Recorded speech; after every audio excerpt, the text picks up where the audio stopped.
Funny country. Very funny Oh country. shit, Can funny you hear me? country is here. Yes. Yo, I just yo, told yo. them that you weren't coming on, and then I actually called you immediately afterwards. So I Very lied to them smart. like twice Very in a row. edgy content. Oh Yeah. my god, very edgy content. That was super unexpected. They're probably extremely surprised with what is happening right now. Hey, the first thing I need to ask you is very important right off the bat. It's very important. Okay. Why do you Tell think me. so many like American 14-year-olds like make thousands of dollars every Communism month is based off making incredibly unfunny memes about Balkan countries on YouTube and TikTok, which they probably just learned about 2 seconds ago from Wikipedia? I don't mind the grind. They have found a loophole and they are exploiting it to the absolute max. And honestly, we kind of are a funny country. If in 10,000 years of history we're remembered only as funny country, that's going to be perfectly acceptable to me. Because those same Americans that are doing the funny country about us are going to be remembered about, as America, which is much worse than just being small funny country. America is also a funny country, but not not like, in the same way. Caps. Caps, absolute caps. But why? It's very Why nice to is meet you, man. good? We're finally meeting live on stream to debate Stalin and China. But why are you funny countries though? I'm Greek, by the way, so I'm also Balkan. So we're brothers. Oh, fantastic. Not even Greece. I know your nationality has always been a taboo topic to broach with a lot of people, but you need to stop fucking with us funny countries because we're taking over the part of the world where you're at right now. As you probably know, Gabriel Boric is now the, president or prime minister of Chile, and he is actually Slavic. He is Croatian, which is the funniest of funny countries. Why is it the funniest? Because they did a whole Ustasha, we massacre children and Jews and Serbs, and now we're like the most progressive Balkan state. We but did isn't that that 180 also, on like, you. Everyone had like a group like that, but did they maybe have the worst one? Respectfully, when it comes to World War II, to my Croatian brothers and sisters, and I'm part Croatian and shit. No, not even close. The Ustashas were the extra funny with the Holocaust. Extra funny with the Holocaust. Oof, that's gonna get you canceled. There's gonna be like 5 Reddit posts about this. Absolutely. Forget context. Why would you ever enjoy context? Yeah, who cares about context? But why didn't Greece join Yugoslavia? Why is Greece Balkan but not Slav? Feels like he supports the Holocaust. Because it is, Greece created all of civilization, as Western chauvinists will always tell you. And then, the barbarians that are right in between civilization and are not completely uncivilized, which is always obviously the eyes of a chauvinist. They look white or they don't look white. Slavs have literally been created in order for there to be like a tampon zone, a middle point between the disgusting, fucked up Orient, where there's the weird looking people that we don't like, and and Western civilization. So that's basically why the whole purpose of our existence. In Greece, they didn't understand how to properly manage that whole thing, so they were like, okay, we'll leave the building standing and we'll go be tourists there for a while, only after we completely annihilate their economy in order to stop the strong Greek sperm from rising to the top of Western civilization as it used to be before.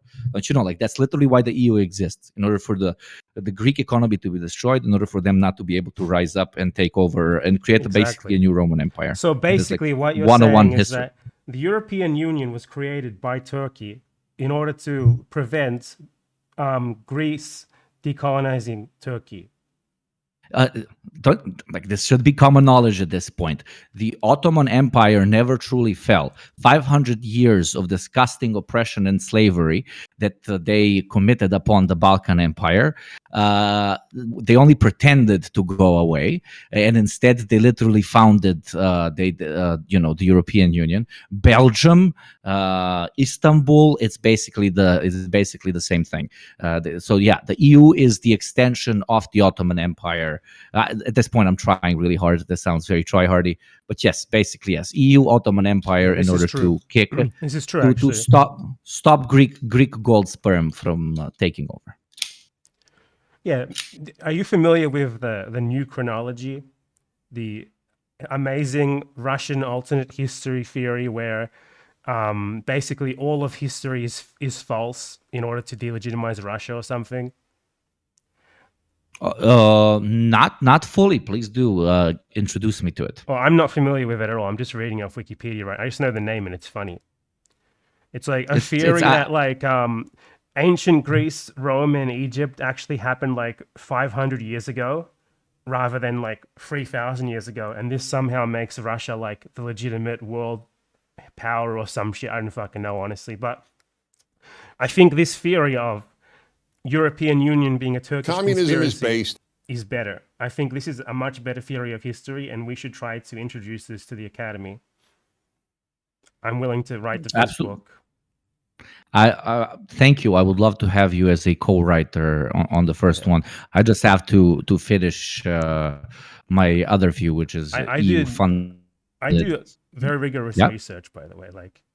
Like before this stream, I spent like 30 minutes skimming the Wikipedia page for Kosovo to get some context before I speak to you. I mean, isn't that like the highest level one can achieve in our line of work, especially streaming? Okay, video essays. Sometimes it's usually 10 Wikipedia articles and maybe 2-3 non-Wikipedia articles that they obviously went on Wikipedia and then copy-pasted the link from the sources on Wikipedia.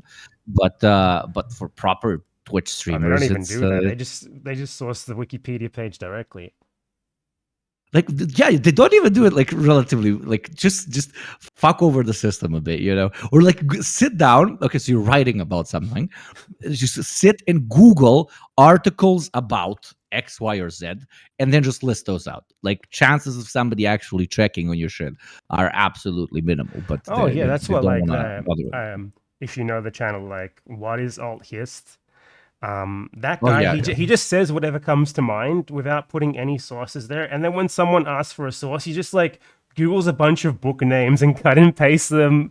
And it's like, these are my sources. Like he doesn't actually specifically source like his claims or anything to them. It's just like, these are my sources, man. Like a list of 20 books. It's like his fucking power move or something. Like from that, you just can't recover. He's got so many sources. They seem to think that's how it works. But unfortunately, as much as we make fun of it, it kind of does, because the only way for you to counter, like your video is absolutely brilliant on you use the specific case of the famines in Ukraine, that article on Wikipedia, in order to show just how not sourceable a lot of Wikipedia is. That was, by the way, mad props, hat down. Thank you. It going back to what I previously said, like it really works because you throw a bunch of sources at somebody. It doesn't matter that you know that this person didn't read them or base any of their work on it. But in order for you to properly debunk the thing that they said off the cuff, you need to actually read all those books that they just cited in order to say, oh, actually, none of these books, none of these articles, none of these pieces talk about what you are citing them for. And that is extremely fucking different. And this goes into this, like I'm not going to say cliches, and your viewers probably know this, but that's kind of viewers are incredibly stupid. The big difference between the right and communism is based movements is that right wing shit, you just pop out of your fucking asshole. They sound really fucking nice. They sound super logical. Oh my god, a dude that looks different than me wants to fuck my wife, and it's a win-win. That really is what right wing ideology is based on. I mean, at the end of the day, is it anything else, my friend?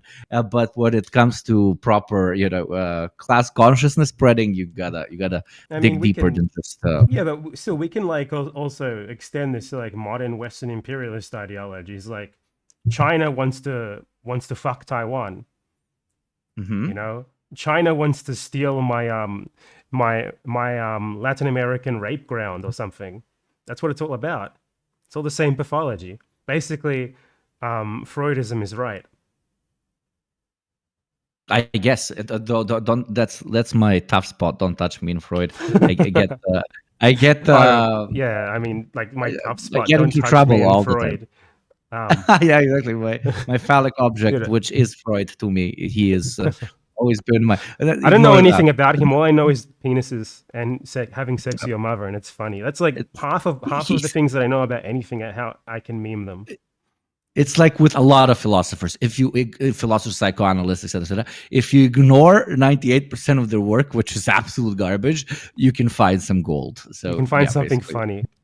Yeah, just like parents, just like parents. Your parents probably suck balls, but they said a few relatively smart things. So you're like, okay, I love you, dad. I love you, mom. Or whatever else your parent might be. But what did I want to say previously? I saw one of your posts. Yeah, I saw one of your posts, which was very good. It's like, why is there always a 1-to-1 ratio of people who are always, when it comes to American foreign policy, always on the side of the U.S., and people who only ever criticize every larger state in the world except the US. I'm not saying don't criticize them, but there is this very obvious fucking grind that you can see online where like content creators understand that especially American viewers are so engulfed in, I hate using fucking fancy words like American exceptional. Nah, just Americans are being fucking Americans, and they understand that it's too difficult for them to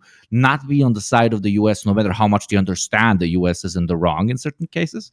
So they never ever result to actually openly criticizing it when they are in direct conflict with another even capitalist state, because they know they're going to lose a shit ton of fucking revenue, especially when they have a big enough platform. But whatever, that's boring. Yeah, I mean, this is it's really normal at this point. Like what they do is they might say sometimes when the USA does something bad, but it's framed. If you don't trust the CIA, then who do you trust? Like when China does something bad, it's like such a dumb fucking childish way to put something. They do something bad, like, but you know what I mean, like, but that's how they frame it. Like if the USA invade. Well, if they were alive when the USA invaded Iraq, I seriously doubt most of them were even born yet. Because, come on, but if the Iraq invasion happened today, these people would at most maybe be saying oh, the USA is making a well-meaning blunder here. They're just making an error. Exactly. But every single thing that the USA's enemies do is framed as part of some diabolical grand plan, and maybe that's not such a between those two framings, the second one is at least more sensical, but the problem is they don't apply it to the US as well at all. And it just doesn't make, because for them, the US is it defies material motivation. It just has moral motivation, and its morality is apparently good. Exactly, and it's normal. It's like where the ultra weird stuff doesn't happen. Like they're like, okay, we accept stuff like, oh no, the Black Panthers getting wiped out. Certain it's like stuff like that, but stuff like, oh my God, my whole country is actively pushing a certain rhetoric in order to convince us to go to war, Iraq war, WMDs, blah blah blah blah. And in their heads, it's like we are the only not funny country. Everything else is funny country. I like to say they are the main game. The rest of the world is a DLC, and it's up until there. They'll understand that. The thing they understand the most is video games. That's the best way to get to them. True, absolutely, and this must be to me it's extremely annoying, but to yourself as a non-American, probably a lot of the viewers being non-American, the only sourcing that's allowed is if it's from Germany, UK, US, France, and Spain. If you source something from, I'll do a cliche like China, but let's go even harsher. If the Iraq war is starting and a journalist in Iraq writes something, imagine if back then I shared a link to an Iraqi news article that says, guys, actually, we are not taking babies out of incubators and playing fucking table tennis with their little fetuses. Everybody would what the fuck are you sourcing? This Orientalism applied to what is literally right now in Palestine, for example, with Israel currently presently bombing children in Gaza. Literally right now, Palestinian outlets are always the first to report on this. but there's like a 2 or 3 day lag for confirmation from, the civilized white European outlets to where they just end up always saying, though in obviously less outright obvious terms, what the Palestinians were saying 3 days earlier, because we can't trust them, Yep. They're not our people that we have defined as legitimate, talking about topic A, B, or C. The legitimate And then when conveyors of information.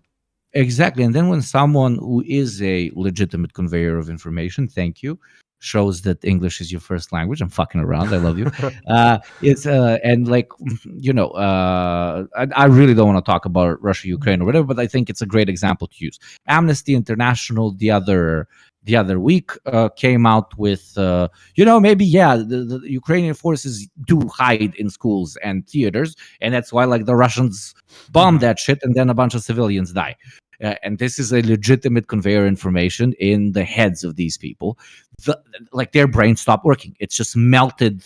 It's an organization that has spent like 10 times that amount of time talking about Russian crimes and stuff, and they talk about Ukraine once, and it's like it's just because I don't know, they see all of these organizations kind of as like on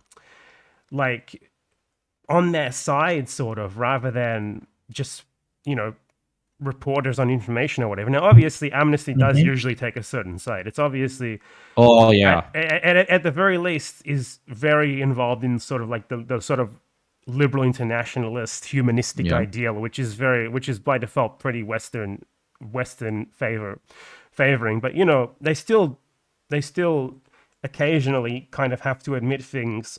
And they tend to do that long before many other liberal organizations would ever think about doing it. So I guess that's something positive about them. So it's like, and when they do that, that automatically makes them like the enemy, like literally the fucking great Satan. Like for like fanatical, like pro-Israeli people, for example, they are literally the great Satan, just because they.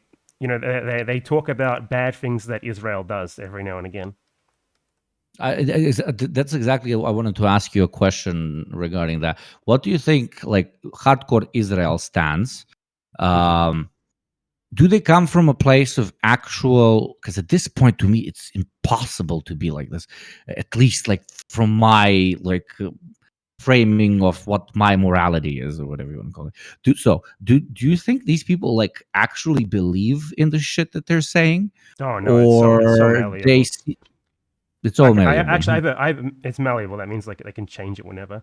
So I actually just like think my next video is going to be on like the talking point that Israelis are indigenous and therefore it was righteous for them to reclaim the land or whatever, because I think it's an interesting topic to cover. And there's one talking point that they use that I think really displays how they don't believe any of this shit at all.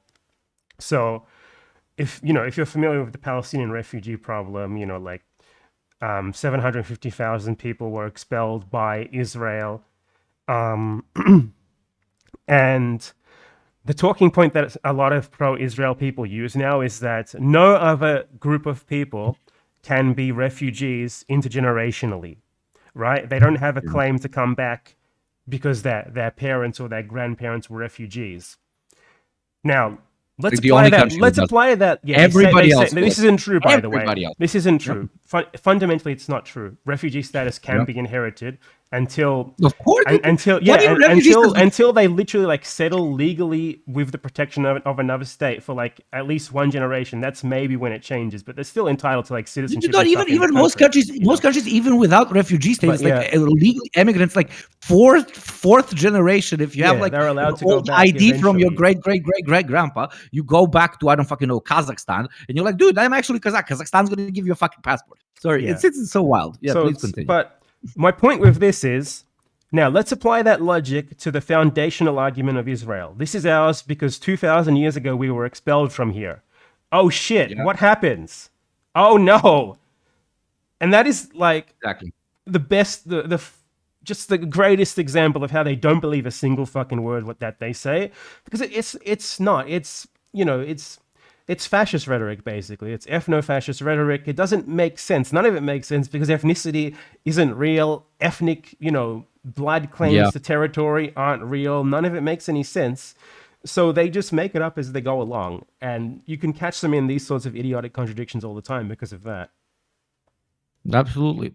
But the only time the contradiction comes up properly is in a very long conversation where, the two people talking about, at least one of them, knows what they're talking about. So they never come up in regular speech. So everyday Israelis probably, haven't even gotten to a point on thinking about it. So that little excuse is more than enough about them, and that's why, like, the whole it's a bit cringe realpolitik or whatever, but like, self-determinism at the end of the day is not a right based in any fucking international law. It's based only and exclusively in, like, war and violence, and who wins, who plants the fucking flag, who kicks out as much of the populace of the enemy out of a certain territory that they are claiming their own populace living there has the right to self-determination. That is number one. And number two, self-determination is, again, war and violence, and who wins. And number two, how much other imperial forces support said war and violence in favor of self-determination of their allied peoples. And that's how we can see, especially Israel being the biggest definition of the state, absolutely not existing if it wasn't for the support of Western superpowers, etc. And in other places where we see, similar examples of self-determination being brought up, ever since World War I and shit, as these people deserve to have their own state and govern themselves, etc.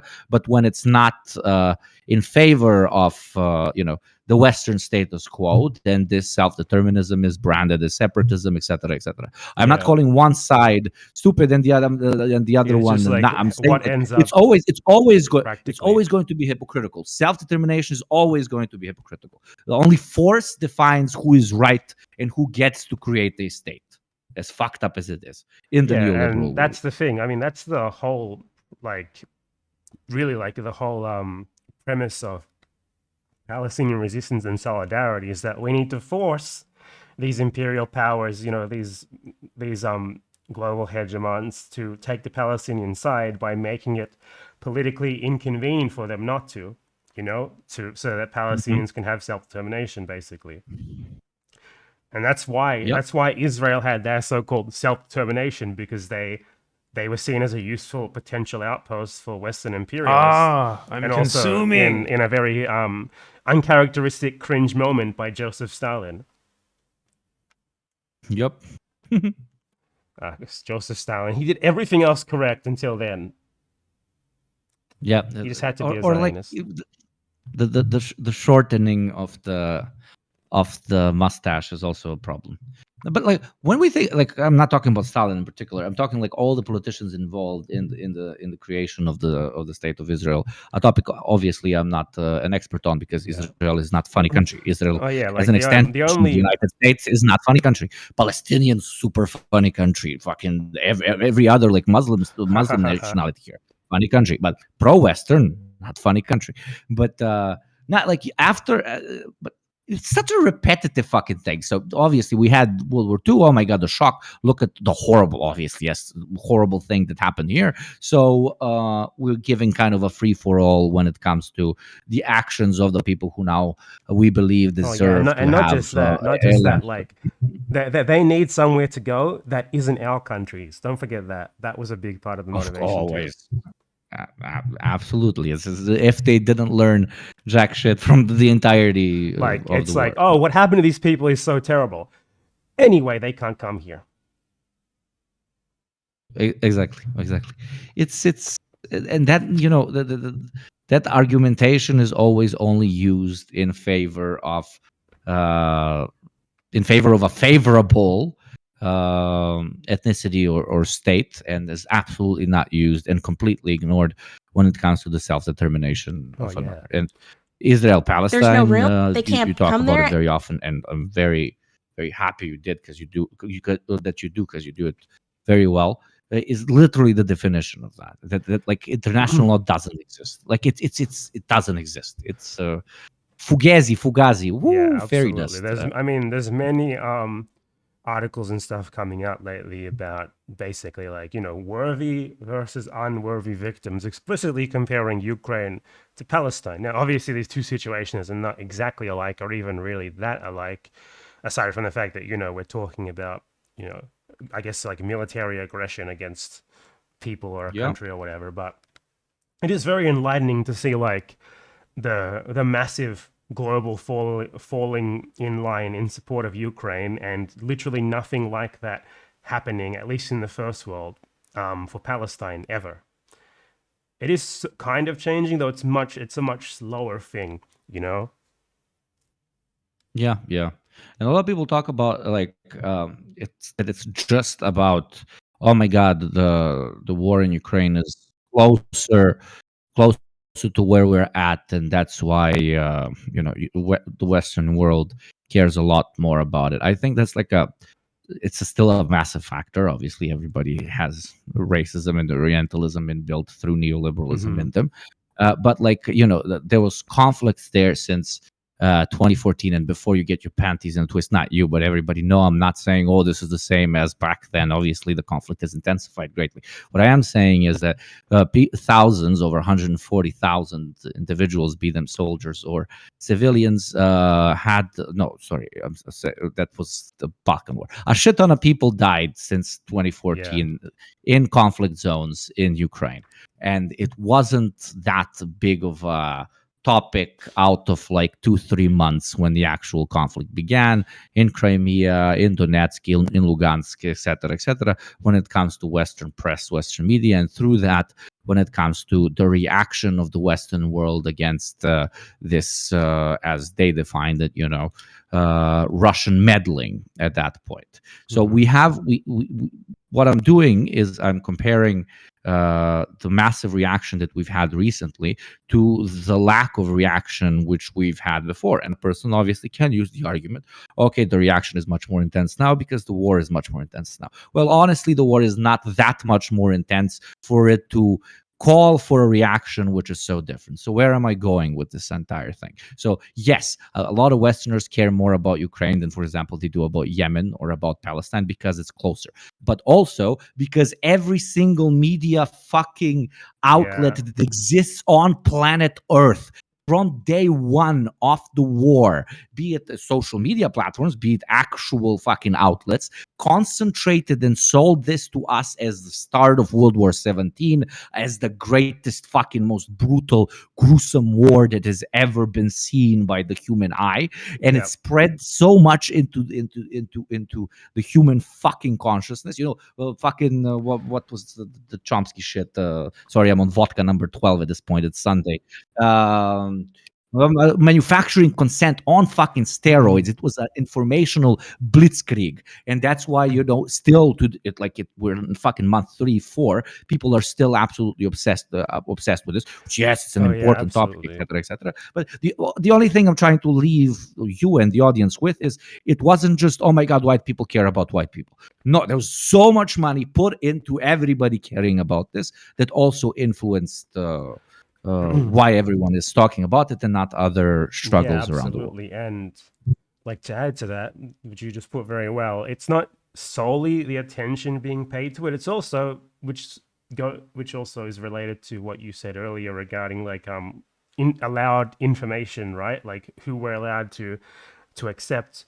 It's not just that the Western media is reporting on it, all the time as they are. It's also that they have greatly lowered the standard of acceptable information for their reporting for this specific case for, pretty obvious reasons. I went over earlier, like the example of them never ever accepting what Palestinian sources say for themselves. But in Ukraine, if the Ukrainian government says something, it is essentially being treated as fact until proven otherwise. Now, personally, I think a good journalistic enterprise should not treat anything as fact until they have some sort of independent verification, regardless of what the source is. it's just like the juxtaposition between this is just so glaring that you can't not notice it, Yeah, it's in your face, and it's in your face on the daily. And people would say, that there's more important things to get pissed off about, and we're not pissed off about this because it pertains to this particular war, because I don't know, we fucking masturbate to Putin or some fucking shit. It's just this perfect encapsulated moment which shows how the let's call it the extended arm of the neoliberal state, which is media, how it operates, and how quickly it abandons all principles of that it claimed to have for so many years, when the order comes down that they need to all rally on a certain point. But like, obviously I can already imagine like right-wing cringe lords coming in and saying, this is what, for example, and entertain this thought, it's probably stupid, like cancel culture indirectly did to media, because media is now, oh my god, not like accepting everything that the Ukrainian state says is a cancelable offense. So we, as the media state apparatus, have to follow it closely, which is bullshit. I mean, but, I don't even necessarily think that Ukraine making up ridiculous propaganda bullshit is bad, because if I was like, say, the president of a country and my country was invaded, I would tell everyone to make up shit all the time about how bad the invaders are and shit, So I don't blame them for that, but I blame the media for just taking it at face value, because they're the ones who are supposed to be filtering this shit. Exactly. Your standards weren't as high as we expected, and completely agreed. Like, there's no again, cliches. I guess today is Yugopnik cliche. The first thing that dies in war is truth. So yeah, you use whatever fucking tools you can to win, especially in national wars like this, where you basically it's a free for all. Let's say it as softly as we can. Yeah, like, man, I don't know, the Russia-Ukraine war theme, like, it's difficult to actually know what the fuck's even going on there anymore. So it's a bit morbid to use it like as an example already of like media analysis, but like talking about it in any other capacity aside from to say like, well, Russia is bad, it's kind of iffy. Like, I don't know. It's like what you just said. Truth is the first casualty of war. Haha, epic cliche, but it's true. Because all the information that I have, and that really anyone has, in regards to what's actually going on there, it's from like Western think tanks named like the Institute for Missiles and Bombs and shit, who like release a map, telling you this is where the front line is right now, and it's like, I don't know if I should really trust this. Yeah. And on the other side, and then there's like Russia, Russian outlets and stuff, and I don't even know what the fuck's going on with that. That's the wise thing that you should take out of the whole trying to understand it sort of situation, which is that you will not be able to know most things until it ends. Yeah. I saw mean, an interesting post from you though, like in the vein of using the war as like a method of like analysis, I guess, where like you pointed out like the complete ridiculousness of the Z symbol and how it's just so meaningless. It's such a meaningless signifier. Like they just didn't have anything better to grasp onto, so they just took the fucking Z.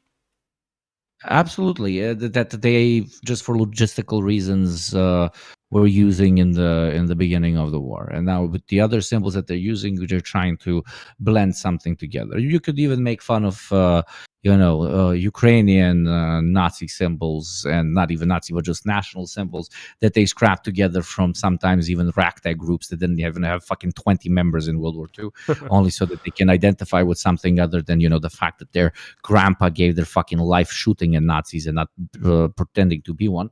Who also would have ended up being shot and cleansed like the Slavic dog that you are. I mean, there is like a bit of a disturbing lack of pride in the fact that like Ukrainians were like absolutely core to fighting the Nazis, actually. Absolutely. And it seems like, sadly, at least right in this particular moment, like the very opposite is what a lot of people seem to be wanting to take pride in. I don't know.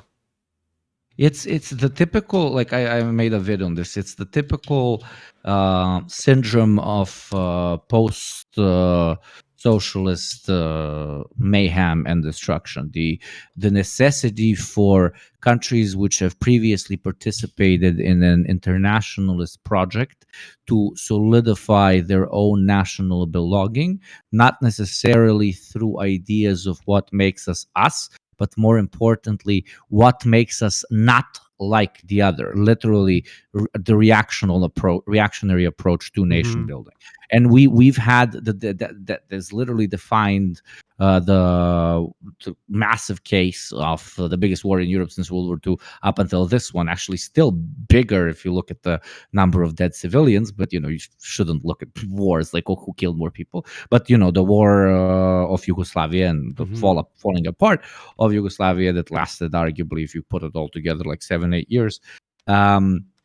Where all these countries just couldn't deal with the fact that they're so extremely similar that they went to the point of dehumanizing the other one in order to make themselves feel like they're the only like real nation in the cul-de-sac and shit.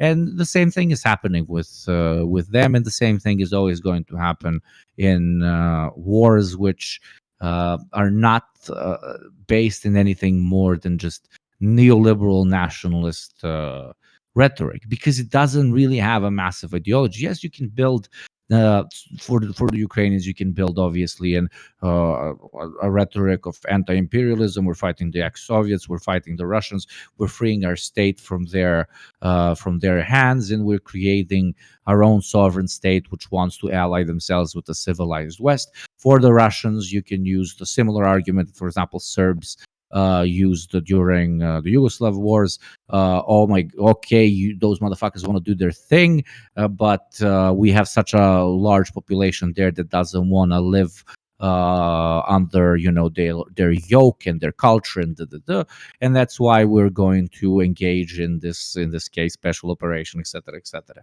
And if we start throwing shit at each other and like this group is more right, the other one is more right, the other one is more right, it is to an extent not really material, because you can, based on what side out of the two you are on, you will agree with that one more, because they're fluid arguments. They're arguments based on the ideal of saving my people from Ukrainization or saving my people from Russification. Again, something that is not supposed to be taken lightly, and something that absolutely does happen. And the conversion of whole cultures, etc., is a fucked up thing to do. But when it comes to that being used as an argument of war, like all sides can use it. Like it's like the perfect reason to start a war. I mean, Germany and Czechoslovakia, beginning of World War II, literally, there's so many Germans there, says Adolf Hitler. They have the right to self-determination. Give us that fucking thing. And the Brits were like, yeah, okay, as long as you don't, actually end up killing non-Slavs, we're good with that shit. And we know how that whole fucking thing went. So. Yeah. Sorry if I went on a rant. I'm just saying, like, these are such. I see like proper people that identify as Marxists throwing around arguments made up by reactionaries, which is I mean, it seems to me like counter-ethical, but to okay.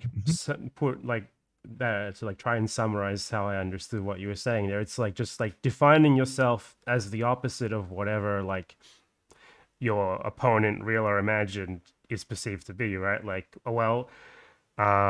the Russians like want to Russify Ukraine, which they do, and like so the Ukrainian reaction in a way is to be like, we hate Russians, and also Russians were communists once, therefore we also hate communists, and therefore some of us are also going to identify with the people who fought the communists, which happens to be the Nazis. That sort of logic. Yeah, it always goes back. Like, so for example, I come up to you, we're 15-year-olds. I punch you in the face.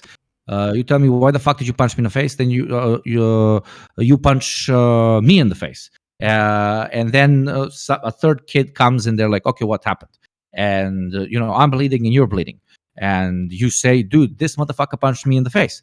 And I say, I punched you in the face because like 3 years ago, while I was abroad, you called my brother an imp. And then you're like, but I called your brother an imp because he called my brother the N-word. And then he's like, I called him the N-word because I actually have a black brother who you call an N-word. And everyone can find the reason on why one guy punched the other guy. And they'll go like 7,000, when it comes to national wars, 7,000 years in the past. And like, oh my God, Ivan Grozny took the Kiev Rus and, he moved it over to Moscow. And you guys are actually, Russians are actually all Ukrainians. We're better. Oh no, but actually Kiev Rus is the real OG Russia. That means all Ukrainians are Russian. It's national mumbo jumbo degeneracy. You can always take it to a point where one side was right and then the other one side was right and the other side was right. It's not based in. It's based in, again. It's fairy tales. It's basically all of this bullshit is the exact reason why ethnicity and race need to be abolished ASAP.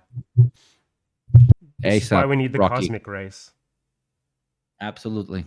Human supremacy. What do you think about that thing? Let's go more light. With that theory that my girlfriend actually introduced me to it first, because she's like not a Marxist. Are you sure she didn't invent it? No problem. I pretend. Imagine, but no. The whole thing. Again, it's a cliche, but it's a relatively interesting topic. If the only way to actually unify all humans through proper internationalism is if we have a weird-looking alien race potentially invading us. So we'll be all racist against them enough. Like we'll be so racist against them that the racism against them is going to unify the rest of us. Probably. No, that wouldn't work though, because I mean, there was that movie, right? Like Arrival, where they still managed to be racist, even though there was like I really don't remember the premise of the movie at all. I didn't like it that much, but it's like in that movie, it's like the Chinese are like, of course, because the Chinese are the evil enemy aliens in the real world, not just from another planet, hypothetically. They're like on the brink of like not cooperating and ruining everything, and like only through some random emotional appeal to some Chinese general are they eventually convinced. So they're still even in a film about like humans trying to unite to deal with some sort of alien threat. The Chinese are still presented as if they themselves are some sort of alien threat that is like not united with the rest of humanity, and that is just such a perfect example of how this shit would really go down. I don't think it would work. True. And I love how they had to make it again about nationality and not like, okay, at least have like a group inside of the group that, is going to betray us for the aliens. Then obviously there's going to be a group that's like, can we fuck the aliens? There's going to be like the pacifists who are like, man, maybe we should talk with the aliens, and then, walk up to them and they get their limbs fucking chopped off and consumed for space fuel or some shit. And then there's going to be probably like the Marxists is going to be very realistic. They're going to be like, oh, dude, man, like these dudes have spaceships and they just came to our planet. Let's not fight because like we're absolutely fucking done for.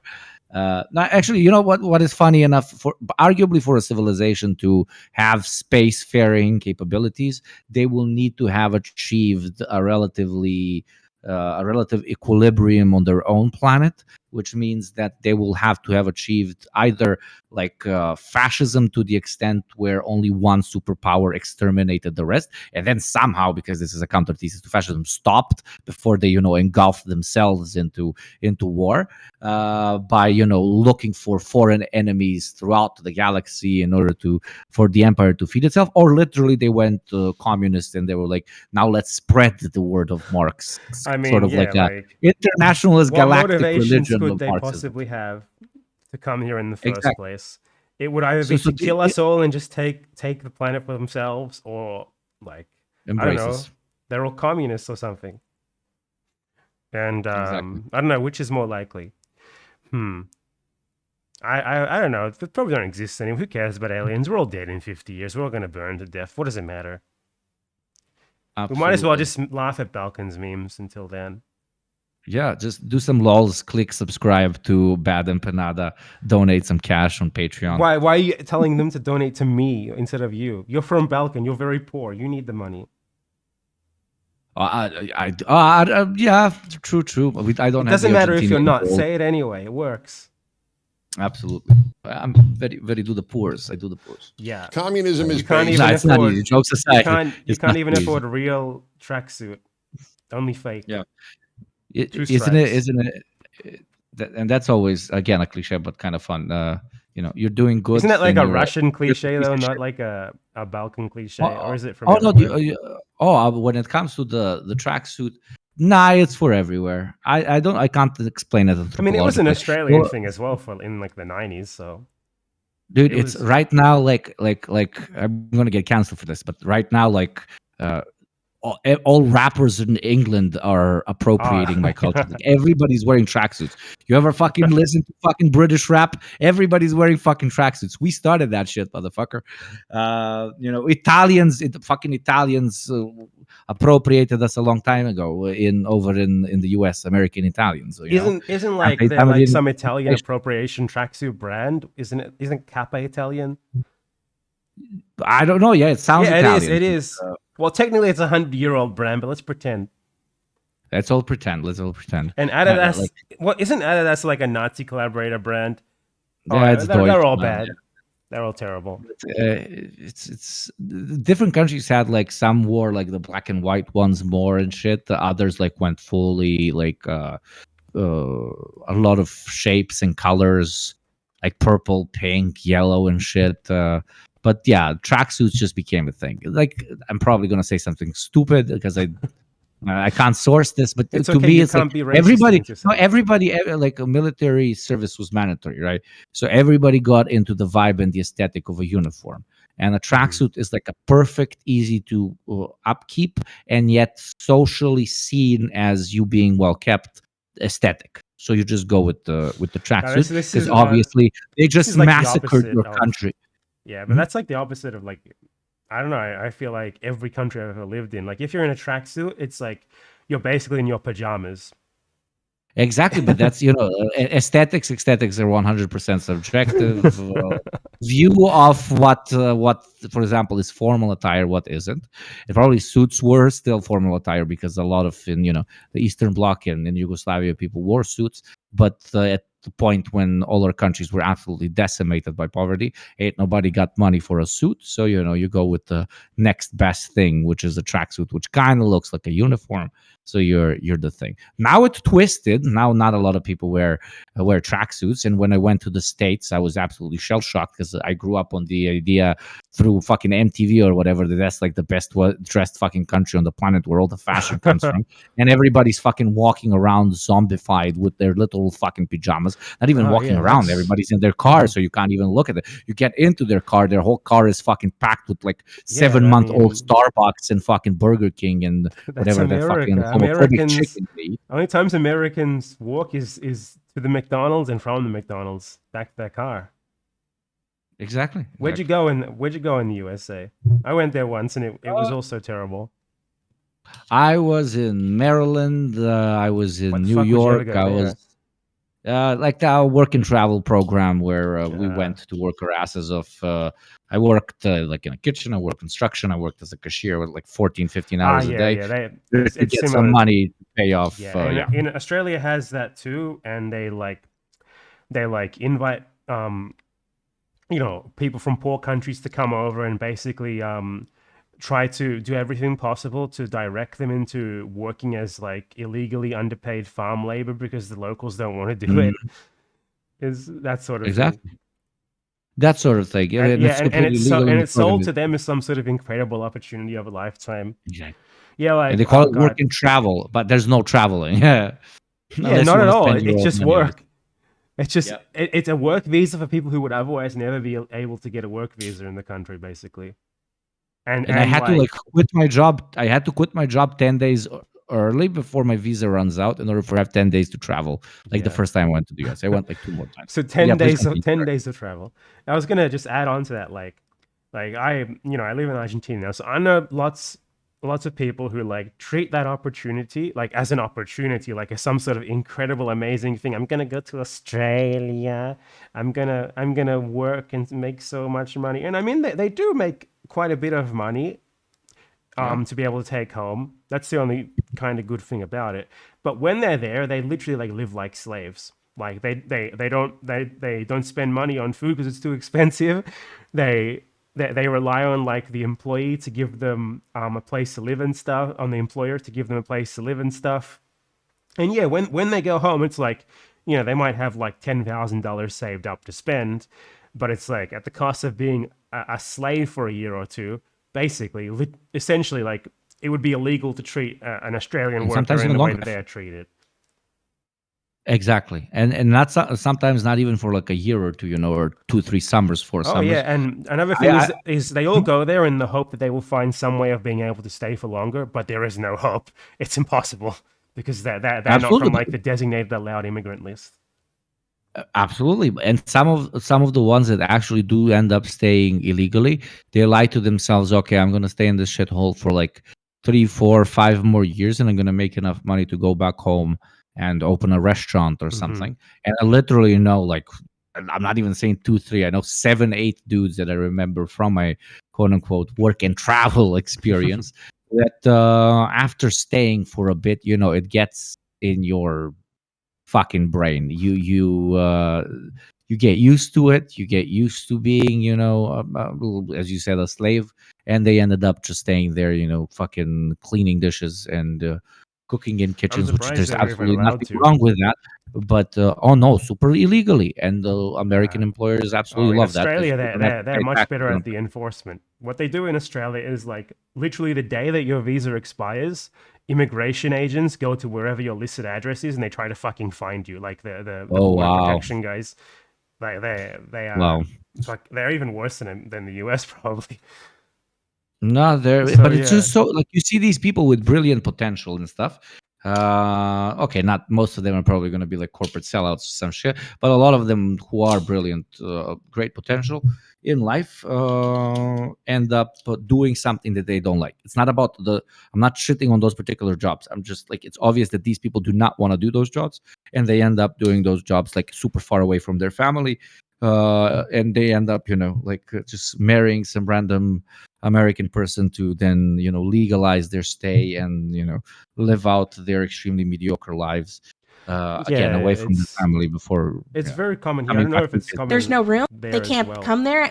You get like the major media outlets here constantly print stories like that basically say this guy moved to Norway to work as a dishwasher.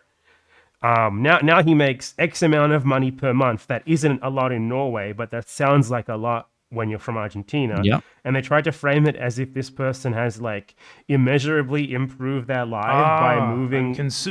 by moving to a first world country to essentially put themselves to the lowest rung of the hierarchy in that country.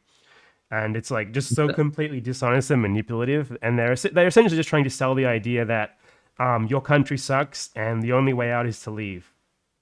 Exactly, and it's either just clickbait, so the newspaper makes a bit more cash, or like just literally look at the end of the article is going to be like a sponsored post by an agency that sends people out. Dude, these guys churn so much fucking cash because when you go for the first time, you have no idea how much any of the visa processes cost. How much the plane costs. You need $5,000 in your bank account to even apply. Like, oh my God, they fucked us so hard, man, and it didn't feel good. You know? Fucking 18-year-olds, 19-year-olds. Promises of, oh my God, it's gonna be sick as fuck. Yes, and I know people who are still saving up to do their work and holiday, and in Australia, for example, you need $5,000 in your bank account.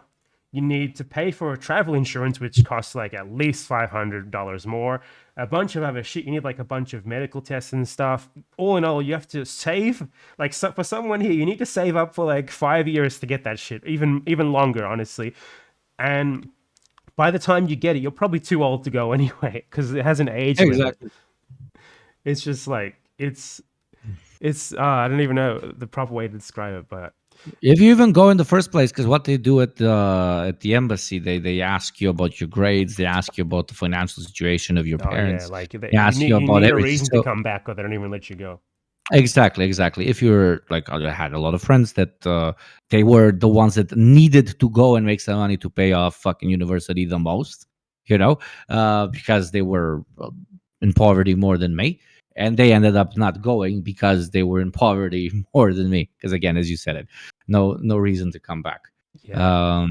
And that argument is always fucking stupid and extremely racist. Obviously, what will we do without immigrants? Because who's gonna do all the shitty jobs?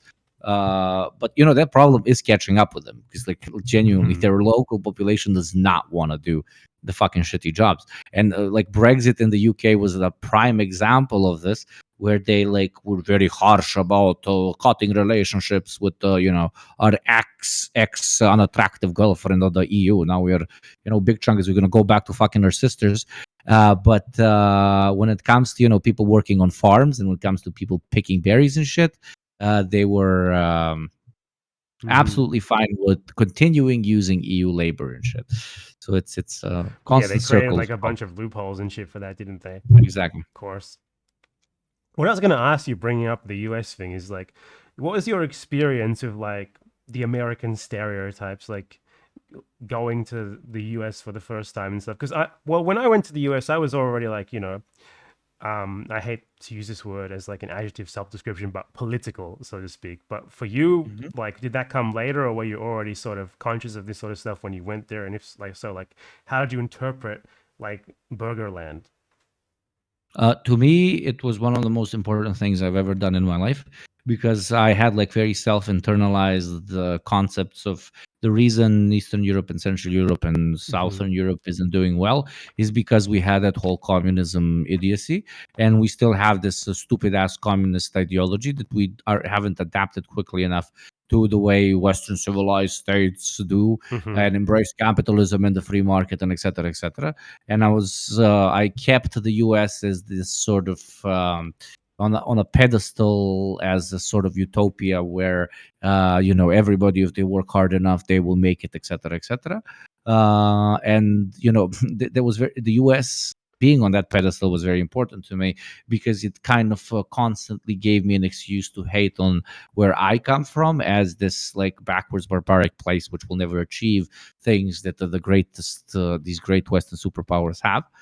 So going there, to answer your question about stereotypes, etc., not necessarily about the people, but about the country itself, absolutely blew my fucking mind, because it was nothing like what I had been told through Hollywood films and by the now pro-Western school system that was established here, etc., etc.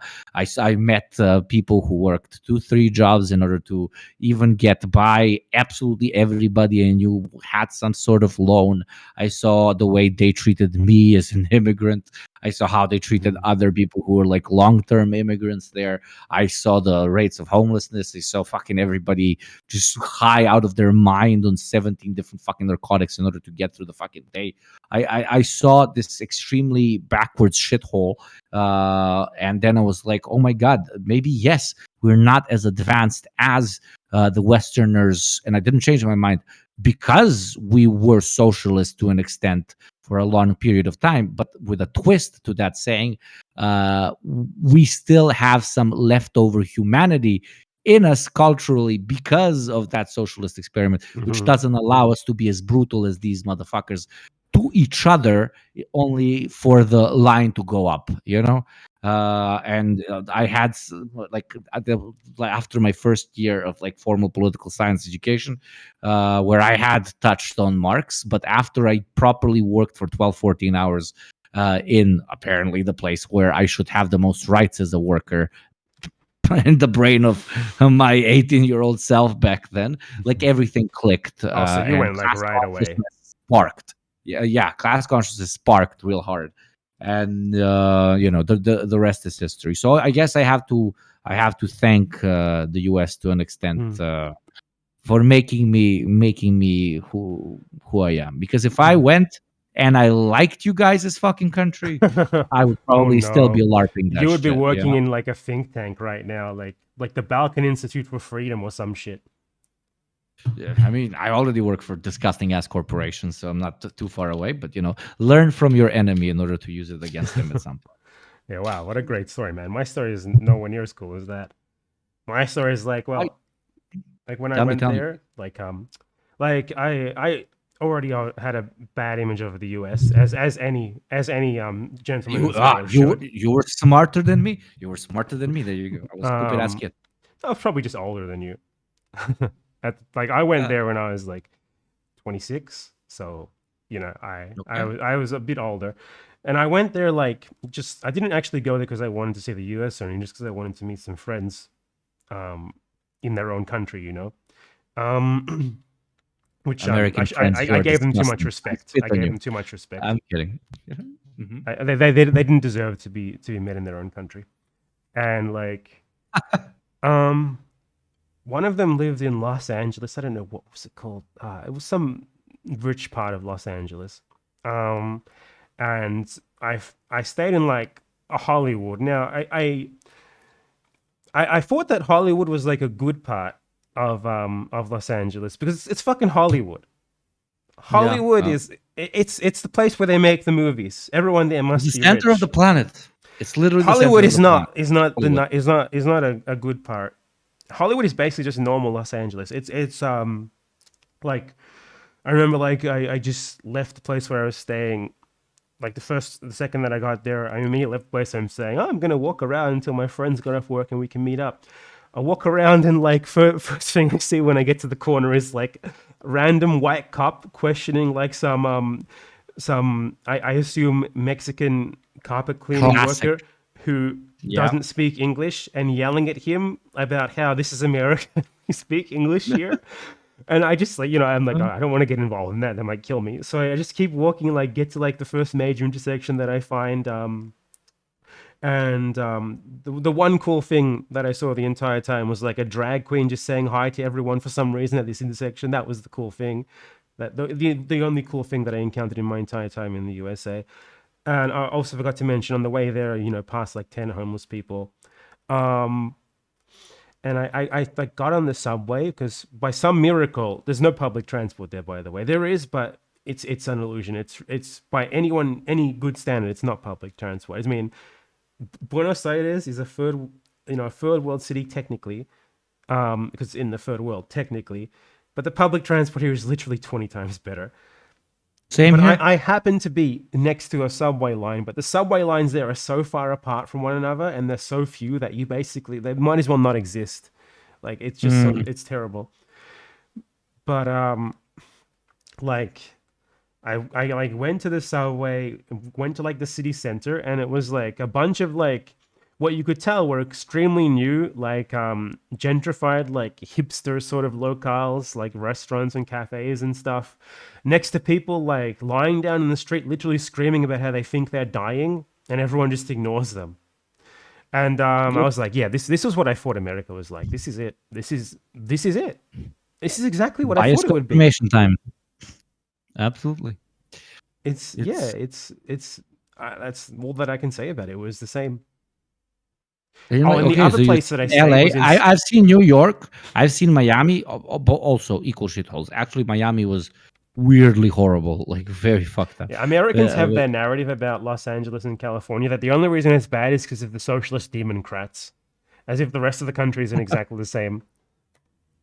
Yeah. But I also went to San Diego, and I stayed in this I guess I don't know what you call it, a town called Oceanside, which is a military town, and that was even more of America than Los Angeles was. You go to a fucking you drive or walk past every single business. We support the troops. We love the troops. Troop discount. We love troops. Iraq veterans eat free. Shit like that. God. You can't go to the fucking get your fucking clothes washed at the what do you call a fucking lavanderia? The clothes washing. Clothes washing place. I only speak Spanish now. But you can't go to get your fucking clothes washed without being asked if you're a veteran, if you want your discount. And they have like these really elaborate like painted shit in the windows, like American flag, filling in their lettering and everything about how great the troops are. And like every 4 days you can hear the troops like training to bombard brown people, firing artillery and shit. And it was that was America too. That like my two like experiences in the places that I visited in the USA. I didn't visit them because I thought they were tourists or anything, just because it's like where my friends happen to live. Were exactly what I expected. Exactly. My confirmation bias was confirmed. Good for you. That's my experience. For me, it was shell-shocking. Yeah, I mean, well, but it's great that it was shell-shocking, though. You had, like, the reality check, right? Yeah. But at least that's when I stopped being a kid. Yeah, sorry. Yeah, but you were also sort of conscious enough of, like, the needs of other people that shit actually registered for you, you know? Because a lot of people, like from Argentina, who I know, for example, who go to the USA, focus on how it worked out well for them without really being conscious of anything wider than themselves. Yeah, that happens with most people, unfortunately. And I'm not like tapping myself on the back. I don't know what the difference was. Some people ended up being exactly like me. And the university I went to ended up being a socialist factory, basically. And that whole work and travel project ended up being did the opposite. anti-American factory as well. Oh, really? It really fucked up. Yeah, the best anti-American propaganda is a trip to the USA, I guess. Absolutely. I'm waiting for one day for like some like Pat Sock or some shit to call me out for being like paid Soros money, because in a way I kind of did. Like some of the universities I went to like literally were founded on like USAID and like Soros cash and shit. And like, but it's very funny because like these Americans have so much, and Western NGOs and superpowers, and blah blah blah, cliches, but they have so much money that they're throwing at a lot of educational institutions and they don't understand that these institutions end up being like hardcore. I mean, you like can't of anti-Americanism.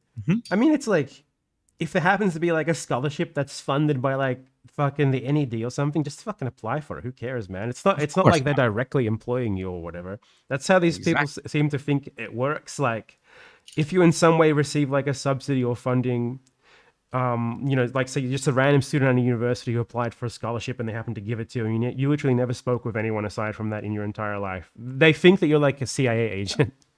Dude, there's no Eastern European university that's relatively decent, or Central European, and I would even argue a lot of Western European ones they haven't been founded, 7 million years ago, that don't have like, if you go into their computer lab, half of the computers have USAID fucking printed on that motherfucking thing.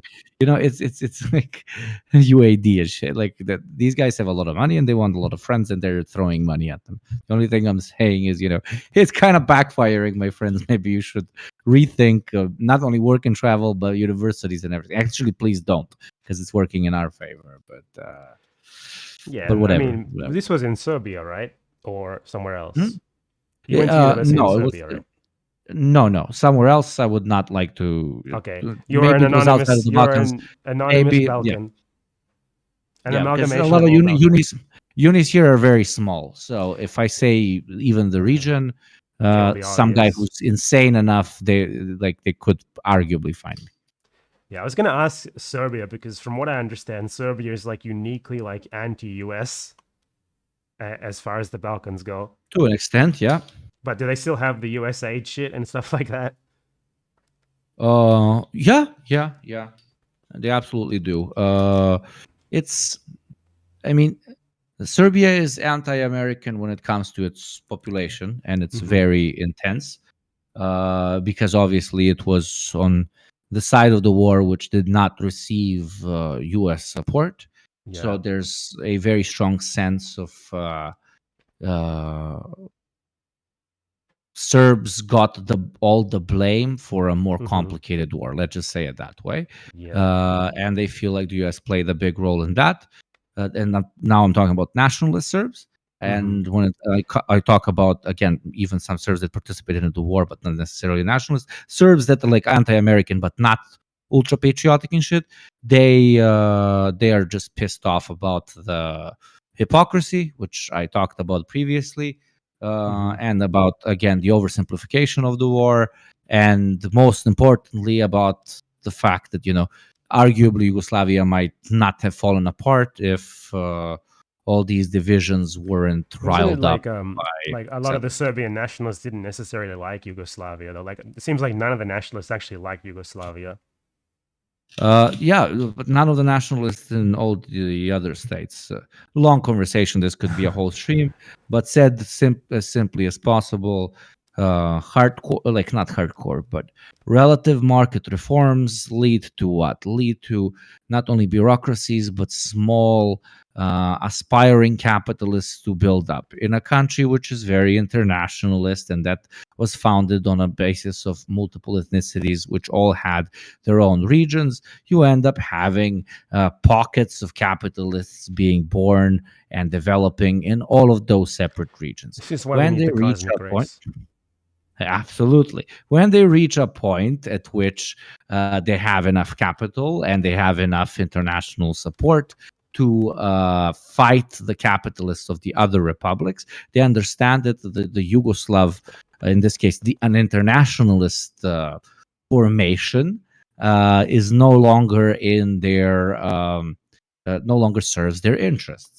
So in order to consolidate all the capital, all the resources, et cetera, off the local territory, they need to secede from the larger internationalist project because they had to share it with the other, fledgling capitalists. And obviously with at that point, we're talking about the 80s, the dying Communist Party. So you rile up local rhetoric of division. It works because obviously, what did I mention previously? We have market reforms. What do they lead to? They usually lead to a lot of motherfuckers being poor as fuck. Motherfuckers that are poor as fuck are very easy to convince that that Muslim, that Orthodox Christian, that Catholic, that Albanian, that son of a bitch of this or that is leeching the country, while your republic is actually building everything. And the snowball effect starts rolling down the hill and down the hill and down the hill. Nationalist wars. That's a very good explanation of the cause of the thing that I spent 30 minutes skimming on Wikipedia. from my Wikipedia skim, it just sounded to me like, like basically what you said, like practically like a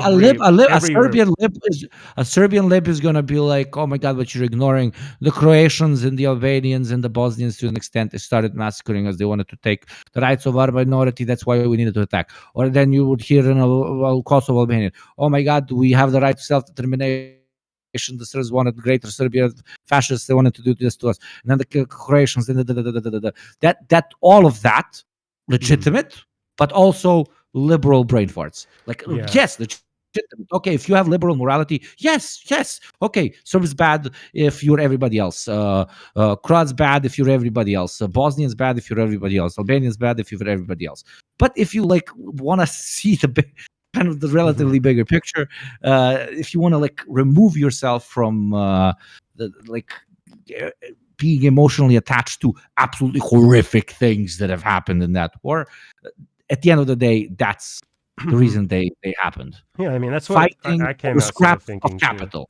Too. Like a bunch of different like national bourgeoisie, we can say, like basically just trying to scrounge up reasons to fight each other. And I mean, so something that I noticed is that like it seems like everyone in this time was like in a sort of really ethno-nationalist fury, and Serbia was just the most powerful out of all of them. Yeah, and some, it quote again. There's a reason I use the snowball effect.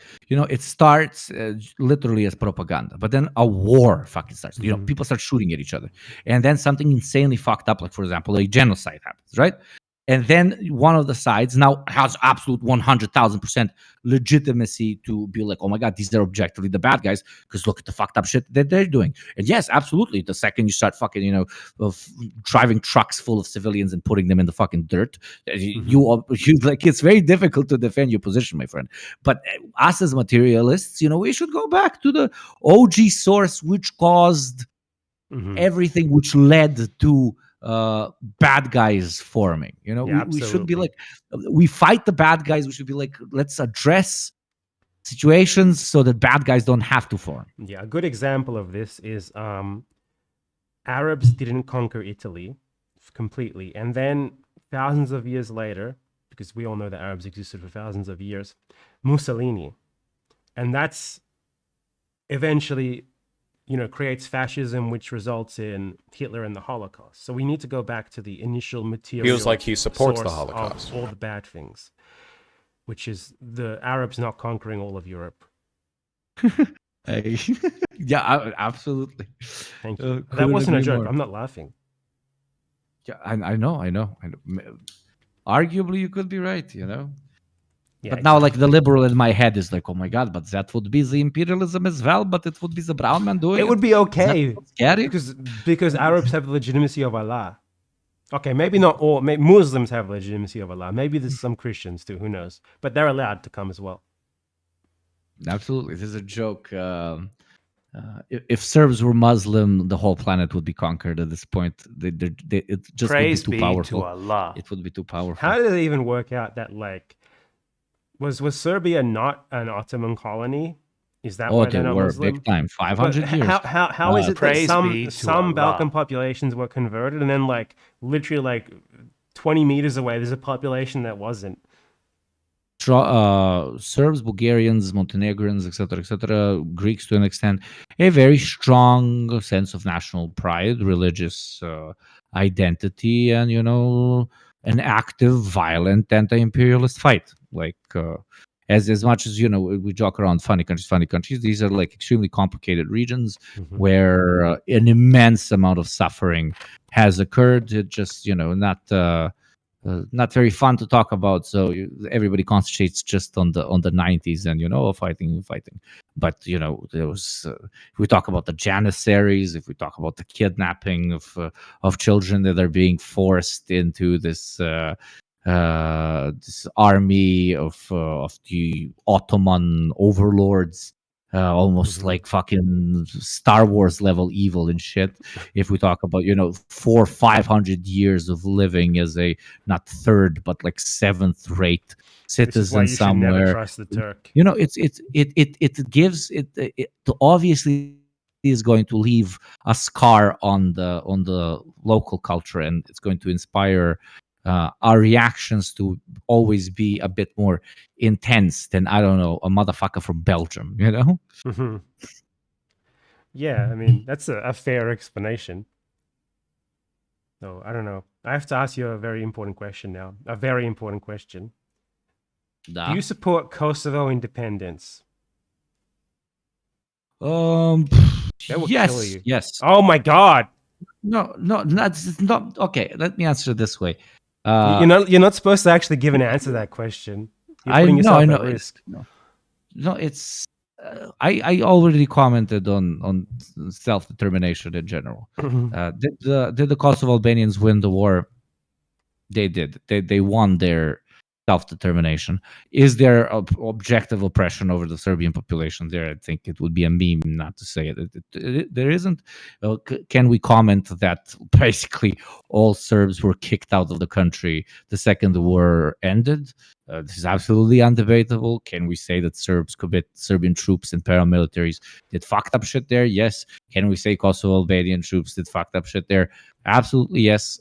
Self-determination in the neoliberal world order is defined by whoever wins the war. Feels like he supports the Holocaust. They won that motherfucking territory. The only way Serbs can do anything about that is another war. It's as fucked up as it sounds. That's it. So do I support it? Do I not?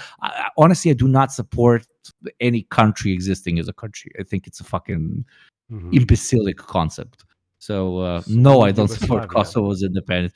Yeah, we need bigger entities, not tinier and tiny. Again, a cliche that I'm saying, but unironically, without internationalism, the socialist project is a fucking bygone meme. Oh yeah, absolutely. So some anarchists do say something similar though, where they're like, I don't support Palestinian liberation because they want a state. I don't support Israel or Palestine.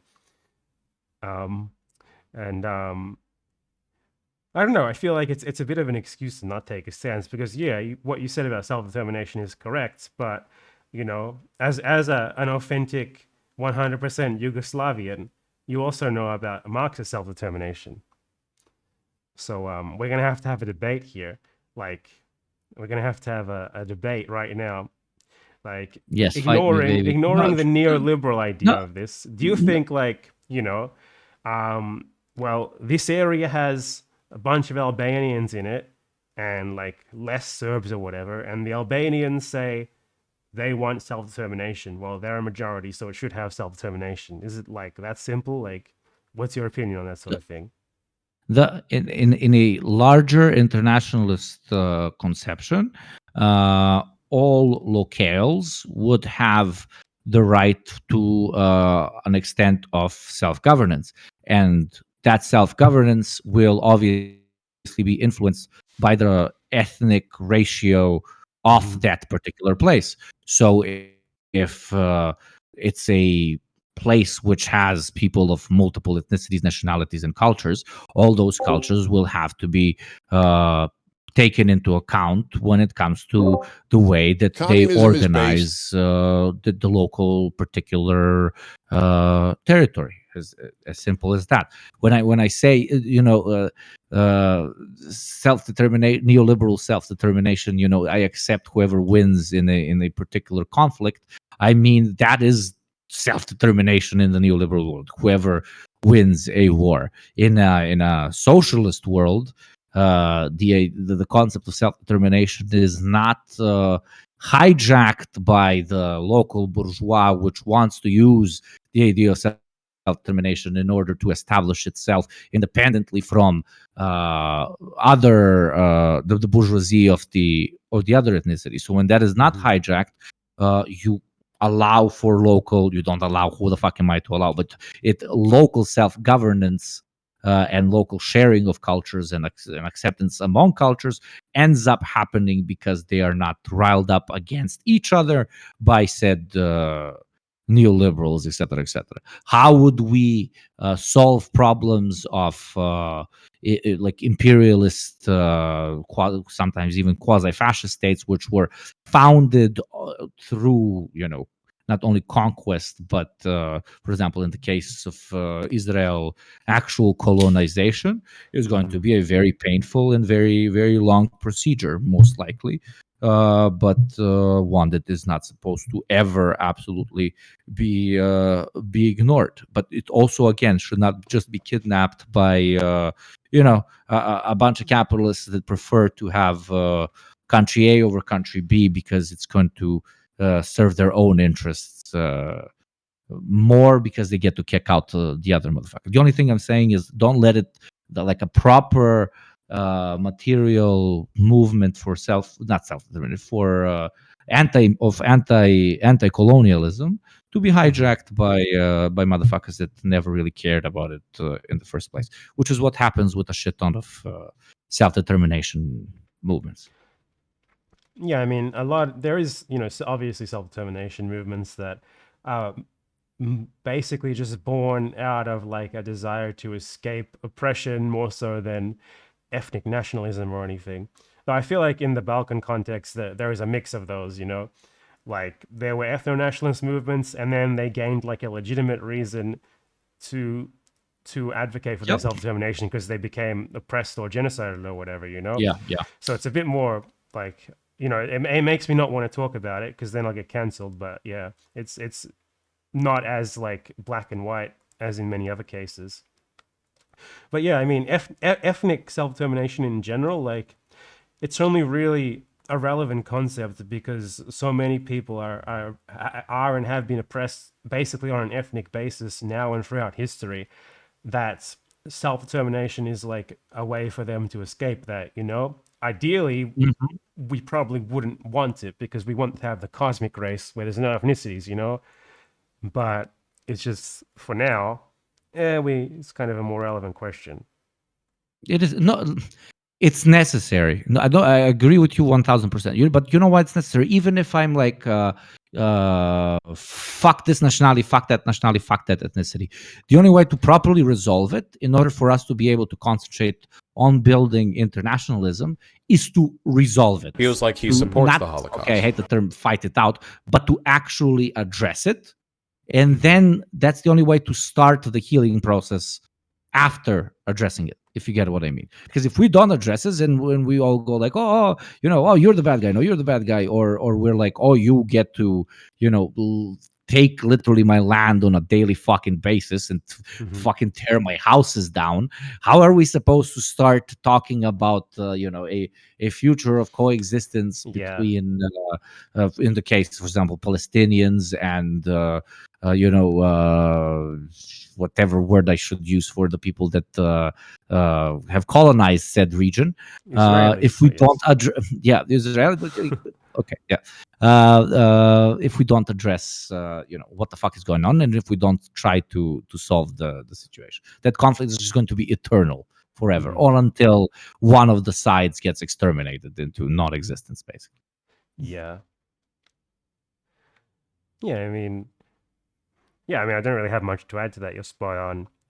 But I mean, like, there's a lot of like really idiotic abstraction of these sorts of things that happens a lot because, it's all about like finding generally the way that most people operate. I'd say like 90% of remotely politically engaged people, they have a side and they want to justify self-determination that benefits their side while also delegitimizing the self-determination that doesn't. It's like what you said on Twitter, I think. You said, like, it doesn't make sense to support Taiwan independence but not Crimean independence, for example, because the arguments are basically exactly the same.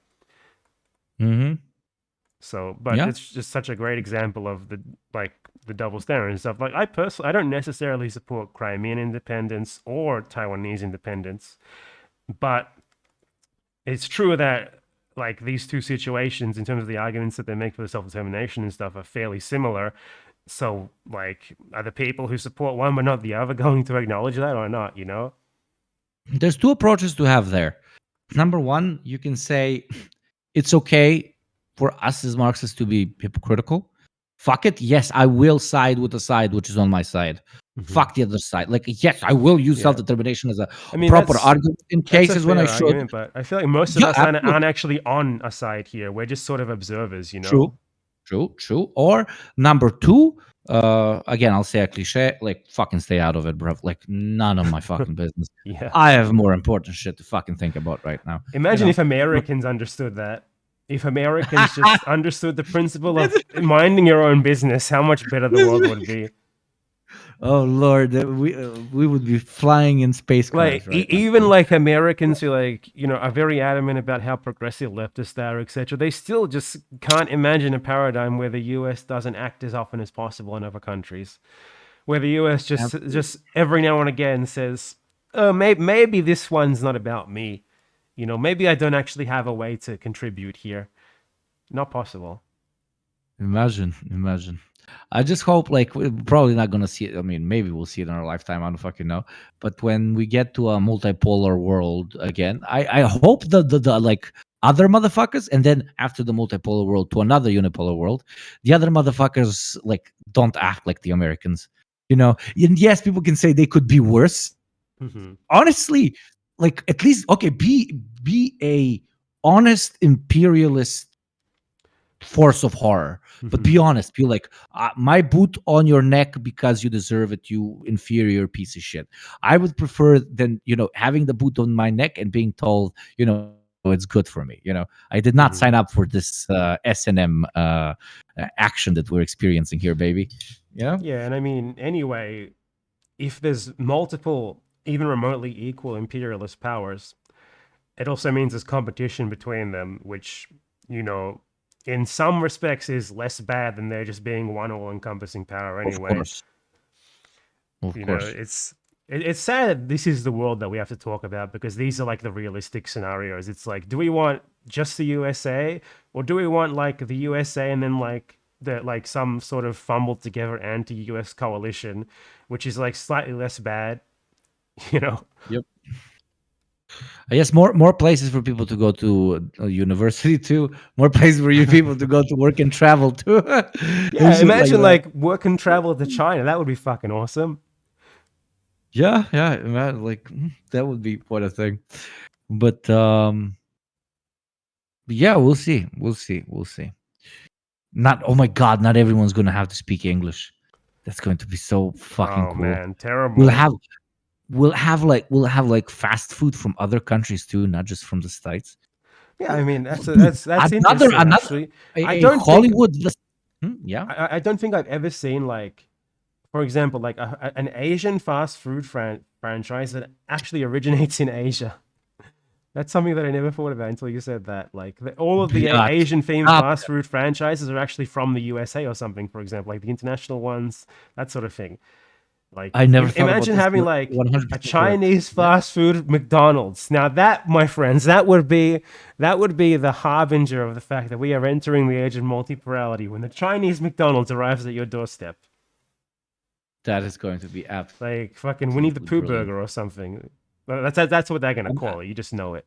You know, like can you imagine a situation like Bad Empanada, 67 years old, going to like a leftover mall just so that you remember the good old days when people didn't buy everything from the internet, and you're going up to the last floor where the food court is, and you're slowly rising through, I don't know, the holographic escalator or whatever we're using at that point, and in front of you, right next to a McDonald's, is something just written in like Chinese. You don't know what the fuck it is, but you look at it and you're like, oh my god, this looks like it's an actual Chinese wow, China would have to like have a ton of cultural influence by that point to be allowed to even use their own written language in like a brand exactly name. And a small tear starts falling down your cheek, and you remember a live stream you did with a cool guy from the Balkans who died in the 13th World War. You were even comrades at one point. You were down. What happened at the end of the 13th World War, though? Did you win? Well, obviously not. If we still have McDonald's and Chinese McDonald's, they're the only two sides that won. And Argentina survived somehow because it's just in the middle. South America always survives the global wars because no one cares about it in terms of they care about it in terms of like covert wars, behind the scene wars, like state terror, not about actual invasions. Usually, it's not as funny as the Balkans because of that. Absolutely. And they're like people they care about die, so it's like a bit scary. So I get to the escalator and then I see the brilliant Chinese McDonald's and I have a heart attack and die happily. I have a heart attack before even consuming the food. You cry slowly and get a hard on or whatever. Get horny from the thought. That's a good ending for whatever the successor of anime is going to be called then. You say, see, I embrace my new overlords. I for one, what was that whole thing? I for one, feels like he supports the Holocaust. Yeah, I mean, there's lots of people who are unironically like that. Like, oh man, and I don't like. I'm not. I have to ask you your opinion about a creator. Can I ask you your opinion about an internet creator, please? Ask, and I don't guarantee I'll answer. Yeah, Caleb Morpin. Oh, never really got into his shit. The only thing I can say is that he talks shit about some people that I find very close and dear to my heart, and because of that, he's very he will funny. get a boot down his fucking ass. You know, if the Balkans are funny countries, Caleb Morpin is a funny. I don't even know how to describe him. A funny LaRouche. I remember in like my meme like Virgin, the Marxist days, like. I came across some because he was like one of the OG motherfuckers posting shit. Who? And Caleb, I think he was posting since like 20 million years ago. Like he was like Julius Caesar, my fellow comrade. Julius Caesar, my comrade. Lead us on the anti-goal proletarian revolution. 1 million dead. Like the Caleb Morpin guys, like I saw there's like a Caleb Morpin guy like in that sphere or whatever, who's like Cromwellist socialist, and Cromwell is the guy who genocided Ireland. He started the colonization of Ireland. I know, yeah. They're hilarious. Like I can't get mad at them. It's just so absurd. It's funny. You can't get mad at someone who talks about Julius Caesar the socialist. I mean that as somebody who's been like who has a formal education in advertising and has worked in like decent high up positions in advertising, I see what they're trying to do. They're trying to be like, oh my God, a lot of people like and masturbate to Julius Caesar. If we get a spin to him being a socialist, they're gonna just associate themselves with it. every signifier possible, you know. Exactly, but you it's literally not how PR works, because not individuals or brands, let's call Julius Caesar a brand, already attracts a certain demographic to liking that brand. Yeah. So you can't sell Stone Island, you can't sell Gucci by saying, okay, Gucci is now socialist, because the only people that I've seen you wearing Gucci. Say, Gucci's nice. I can't say you can sell it to socialists. Okay, there you go. Fuck yeah. But okay, so Caleb Maupin mentality. People wear Gucci, right? And people like Gucci. So let's just say Gucci is socialist, and people are going to be like, oh my God, plot twist, I am socialist now. The people that are already buying Gucci, probably max, 5% of them are like post-ironic consumerism commies, and they might get the meme or whatever. The other 95% are never going to be socialists in the first place, because they are the demographic that buys Gucci. People who masturbate to Julius Caesar are not ever going to be your potential demographic. Okay, maybe 5% are, but you already are wasting time, and you look very unserious by saying that Julius Caesar is and here, Caleb, if you're listening, I'm not even criticizing. I'm just literally telling you, like this is not how propaganda works. I please, like, choose people that are kind of have a similar potential demographic that you wanna. I mean, if they are a part of that potential demographic, you would probably get further with them by explaining why Julius Caesar is actually not someone who you should like praise as a socialist, rather than telling them that he was, you know, because they would probably be receptive to that. Because the ones who aren't receptive to that, you're never going to win them over anyway. Yeah, the most money that's always made is when you're selling toasters and the other guy is selling toasters. Is when you're and you want to take people from them. You don't say, "Oh my God, our toaster is very similar to theirs." You say that their toaster sucks balls, buy our toaster instead, because it still has all the functions of that toaster, but it's a bit better. So like you take, Julius wanted to do like these two good things. Commies also want to do those, but then you criticize him about the shit that he didn't want to do. But the other path is much easier, because he was also Italian. Was he? Put a hammer and sickle on his forehead. Oh, but Italians! Oh my God, Italians are gonna kill themselves now. Italians didn't exist back then. I mean, yeah, but like I'm talking like phenotypically Italian. Using my race science degree, he was an Italian and therefore bad. No, but dude, I guarantee you that Mussolini probably like tried to like trace the Roman skull shape to like Italians or some shit. I'm gonna Google it right now, and I bet it's there.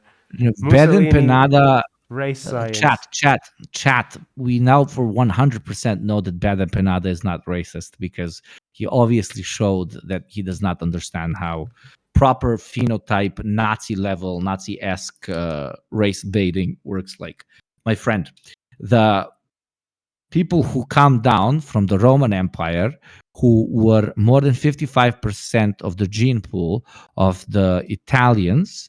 That's not true, by the way. I'm an extremely skilled racist. No, then we must compete in the battle of the racism. They were the Mediterranean race.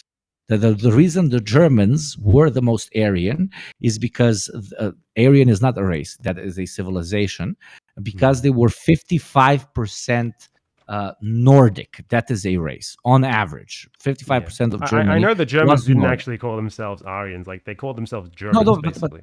The only ethnicity that is closest to the Aryan civilization and has not been polluted by other races as much is the Nordic one.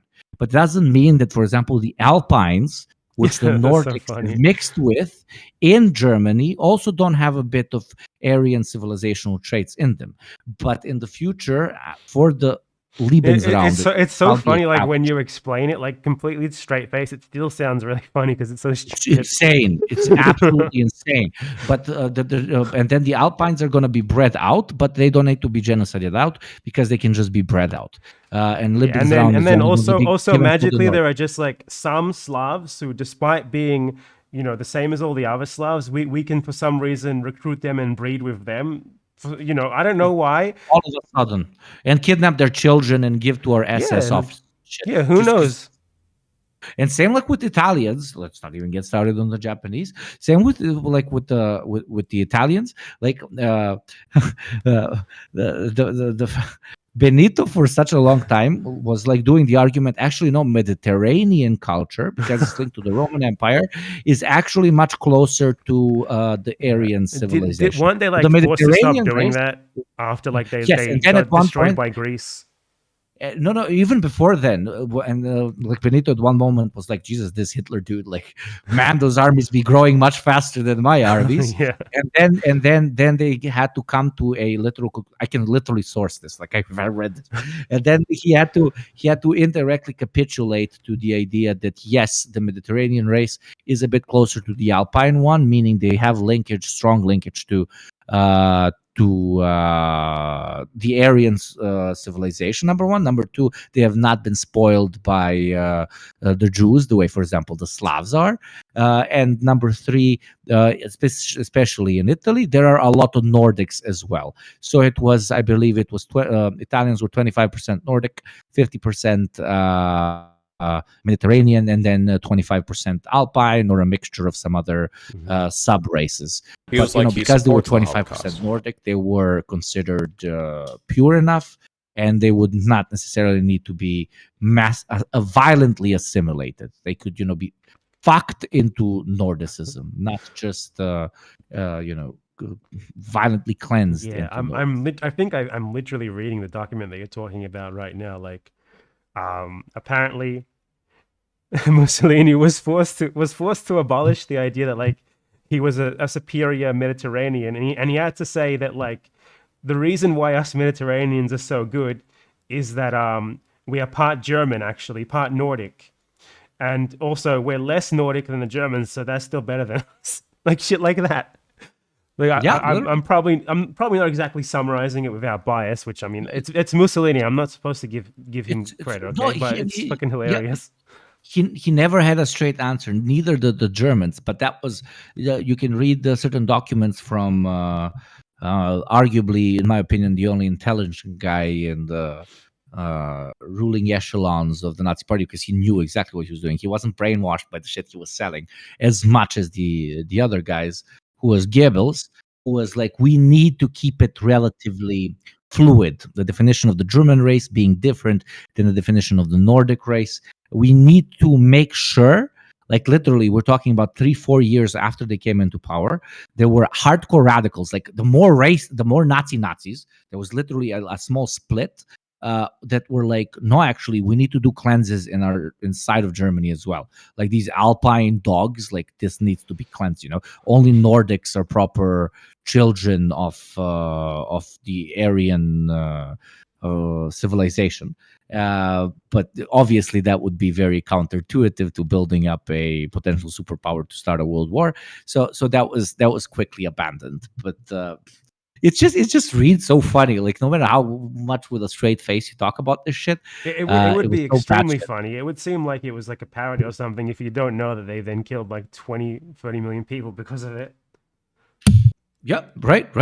If it was like a script for a movie, in 1938, people would be like, "Dude, what the fuck are you writing, man?" Yeah, it really does. Stupid. Like, it sounds like a fucking Charlie Chaplin parody or something. It's really that stupid. Yep. God, but I still do think it's okay to be racist against Italians, Mediterraneans, the Mediterranean race. That's the problem.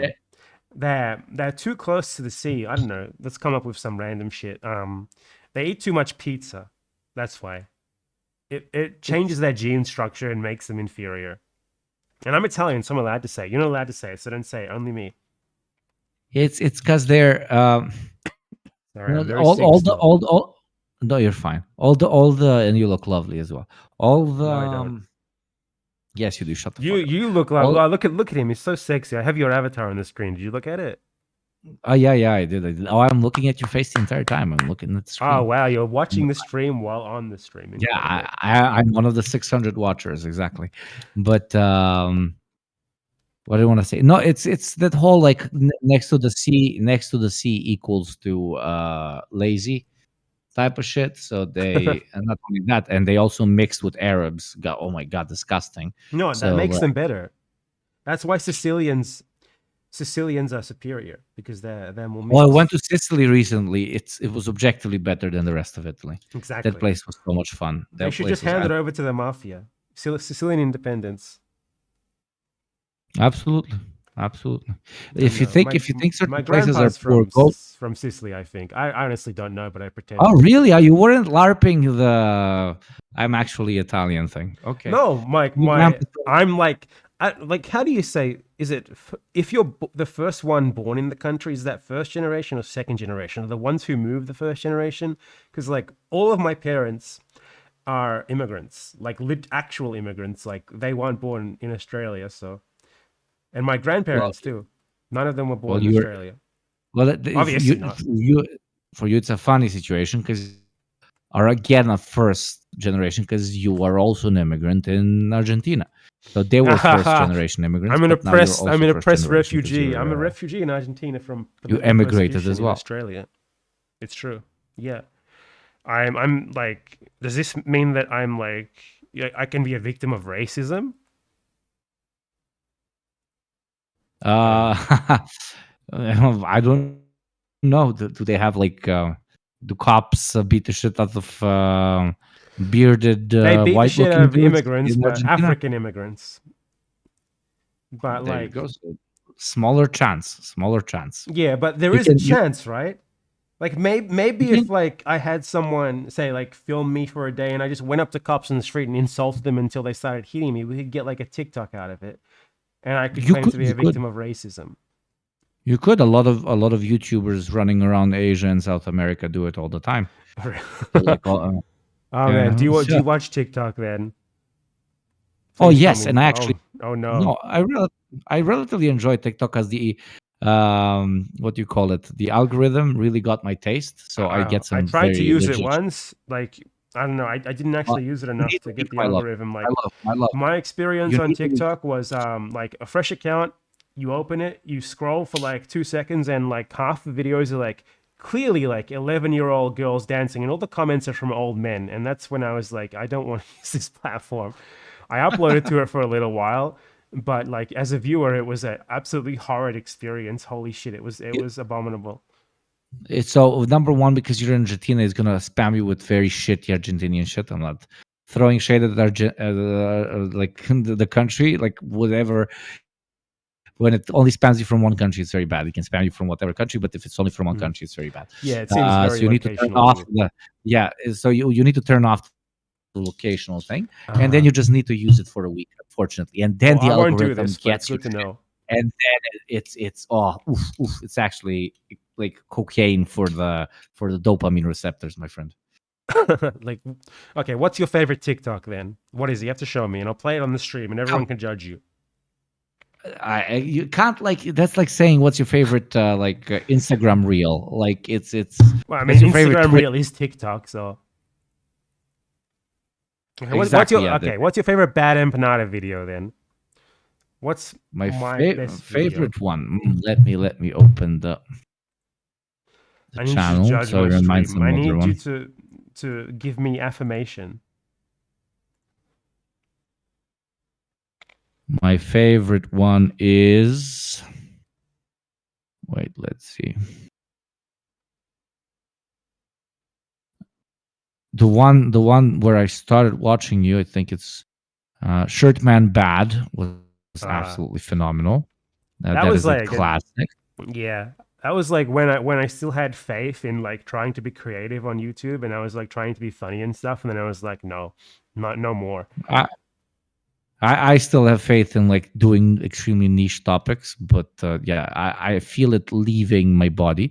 That the one I just mentioned might be my favorite, but the one, okay, I'll do three. That one is my favorite. The one I respect you the most is how the USA inspired the Nazis.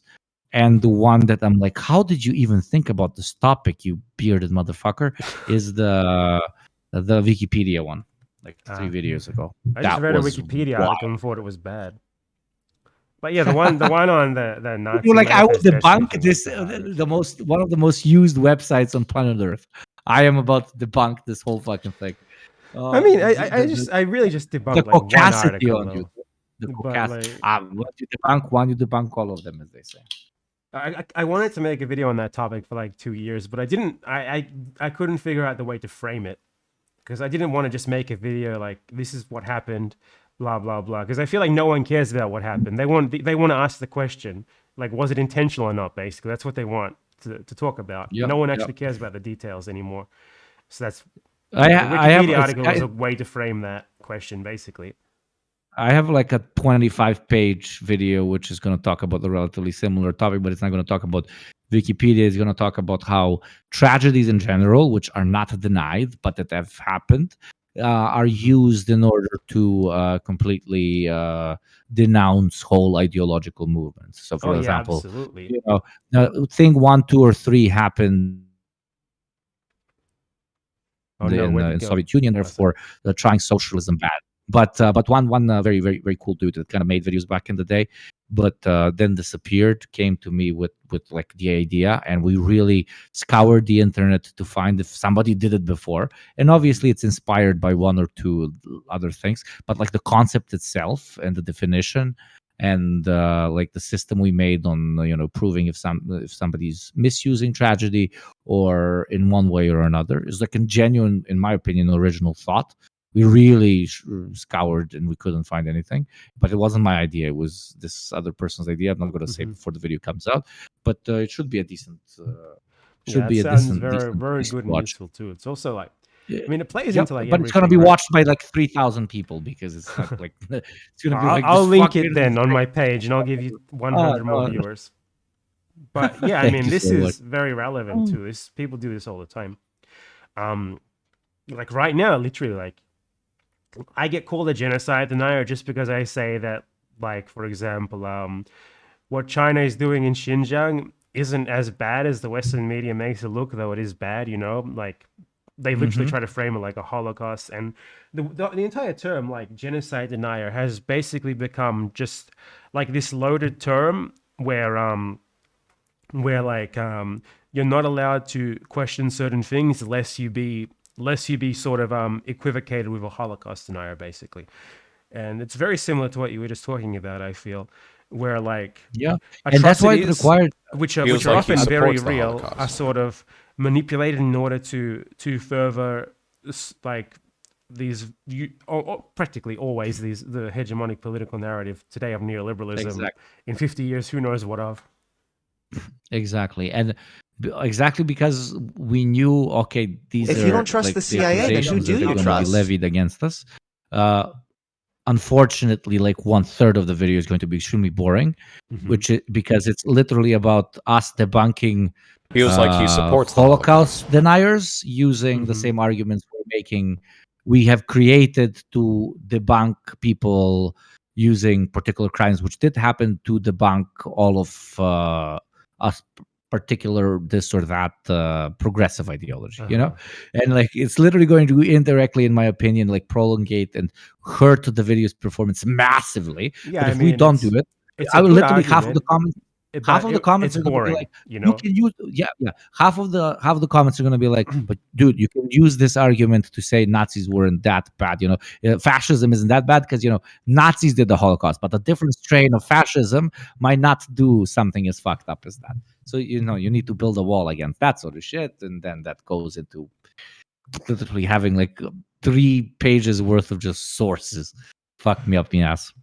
Yeah. Yeah, I mean, like the way that you talked about the structure and stuff, it sounds very useful as an argument, like convincing as an argument. But as you said, no one will watch it because it's boring. That's my videos too. Like, I don't make them from the premise like I'm making this to get views so much as like I want it to be as sound of an argument as possible, and that's not necessarily what people want to watch. Though it does result in some very interesting responses. Like it does, but we're doing our parts. We're doing our part, putting these things into the ether for the fucking wider movement. If people want to watch it, it's very rewarding sometimes to see people who like don't like what the video says, but they seem to like no way to respond to it. So you see them just like expressing like outrage in the comments, and then when you ask them to like, can you specify what you find wrong with it or something, they just disappear. That's like every single comment on my videos, basically, on my main channel videos. Most with me as well, my friend. It is what it is. The video that I watched of you first was like the Nazi uniform one. I think it was like a year ago. Oh yeah, that shit exploded. Yeah. I think it exploded because people love Nazi uniforms. Yeah, 60%, I would say, of the comments are people telling me that Nazis weren't fascists; they were socialists.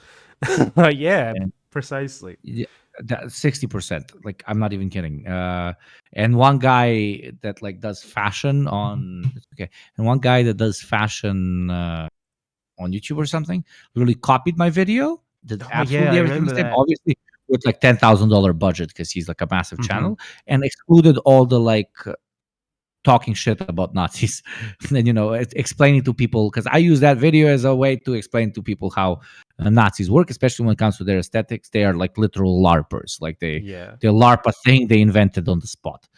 And but I think it did some good. Yeah, explaining to people, oh God, why do I like the Nazi uniform? And I will die in the grave by saying we really need to take, like, there's nothing wrong in trying to take that aesthetic back, because I think it's very, very powerful. It's going to be very difficult, almost impossible, really, to take it back. But don't hate on a motherfucker for wearing all black uniforms unless they are fascist. The second you say, okay, this aesthetic is 100% fascist, unless it's like symbols that are like outright that's how you let the fascists actually own the said aesthetic. Yeah. It's stupid. That's how they win, because aesthetics being used as an ideological fucking driver only becomes said driver after you let the enemy have it. Again, I'm saying cliches here. I apologize. Yeah, I mean, I haven't really thought much about it. I think like my only engagement with like political aesthetics ever was that video. So yeah, it was sort of an introduction and also a conclusion to the topic for me. So yeah. Oh, I'm so glad. Thank you so much. And then your video on free will too. I had such a great reaction to it that I added an entire like 5 minutes to the runtime. I just stole it. I watched it. It was cute. Everyone, I was surprised. They got so many. It got a lot of views. Whatever you want. I just literally stole your views and your money. Don't tell me it has more views than your actual video, please. Probably does. Yeah. I have to look. If it does, I have to send you all the money that I made from it. No, it's not fair. Please don't. It's not fair. I hate don't. Reactors. I hate people who just react to videos and upload shit. It has every time I get recommended an Asmongold video, like it makes me, want Stalin to come back specifically to make gulags for reactors. Okay, it has less. So I don't necessarily agree. I wouldn't debate you on this, but like, let people watch the shit. Of course you wouldn't debate me on this. Oh, because I'm afraid you would win. No, you probably would. I don't debate. I just punch, but and it's difficult to do over camera, but like a typical Marxist should. But no, man, people like what? They fucking react to motherfucking things, and they drive some traffic to you. What should we stop should gaming companies stop letting people stream games? Because you get to see the whole game. Yeah, there's a guy called Dark Viper AU who actually made a very Marxist argument regarding this entire thing, and I don't want to just like debate bro you here by saying everything that he said. But basically, please do. His response to that talking point, which I think is very valid, is you play a game, right? You don't just, you can watch a game, sure, but playing a game fundamentally acts as an advertisement for the game, unless it's like one of those choose your own adventure games or something where the gameplay isn't actually the point. But those are sort of a niche. While the reactor, they're showing you like the whole thing, and you don't need to go and find it for yourself. So it's sort of different.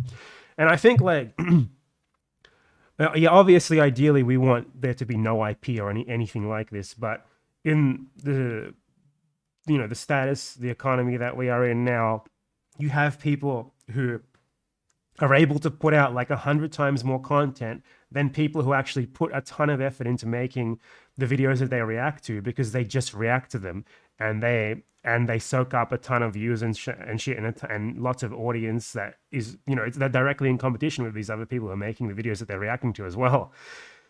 And it's just the idea of like the trickle down benefit isn't actually there, So it's like, true. I don't know. It's obviously all a problem of capitalism. But yeah, because they have an incentive to react. They have a monetary incentive to react to as many videos as possible, because they can upload the reaction and make money off it. And that just happens to be against the interest of the person who made the video in the first place most of the time. So it's like, and as someone who like spends like 2 months straight working 8 hours a day or more on making videos, like. I can't help but feel bitter about it too, on a moral level as well. I can't help but feel like, if someone was to react to a 2-hour-long video that I made and get more views than my main video off that, without, unless they're making like a substantive critique of it, then I would feel like pissed off, That's absolutely fair. Yeah, I can't say shit there. But if you're actually interested in that, I'm obviously not going to play it on the stream, but the Dark Viper AU guy has a really good series explaining, and I think the arguments are like, obviously it's very capitalist in the end. It is sort of a Marxist argument, but we're basically talking about how things should be right now, like a more moral form of capitalism, which is, but still. I have no sympathy for these fucking guys who have like 2 million subscribers and like upload a video of them just like doing a soy face to someone else's hard work and make like $1,000 off it. Fuck that. I guess the like me taking the centrist route here. Whoever reacts also need to be more emotional. You need to think of it from a purely emotional perspective. Like, this fucking guy is like a millionaire. Oh, absolutely. And he just sits there like, what the example that Dark Viper used was some guy who's played like a Dark Souls. You know what Dark Souls is, right? Jesus Christ. Yes. It's a video game. It's a video game. It's supposedly very hard. You asked me, like, I played all Souls games. Like, well, if you watch like a Dark Souls, I don't know, it was like some sort of really difficult speedrun challenge sort of thing. And he watched it and he like did a soy face in the corner for like 5 times. And he said, "Oh my God." And he uploads like his reaction to it. And his reaction got like 10 times more views than the original video of the guy actually doing the difficult thing, adding literally nothing to it. And it's like, when I see that, I don't give a shit about arguments about economic systems or materialism. I just want his head, okay? I just want his head. Yeah. Fuck that. That's not okay. That situation is the perfect allegory for it. That's why I guess YouTube needs to, Twitch or whatever, whatever gets reacted to gets copyrighted unless revenue is shared. And this is me talking like from a even. Yeah, like, I mean, there would be like a better way to do it. I'm a communist. Then.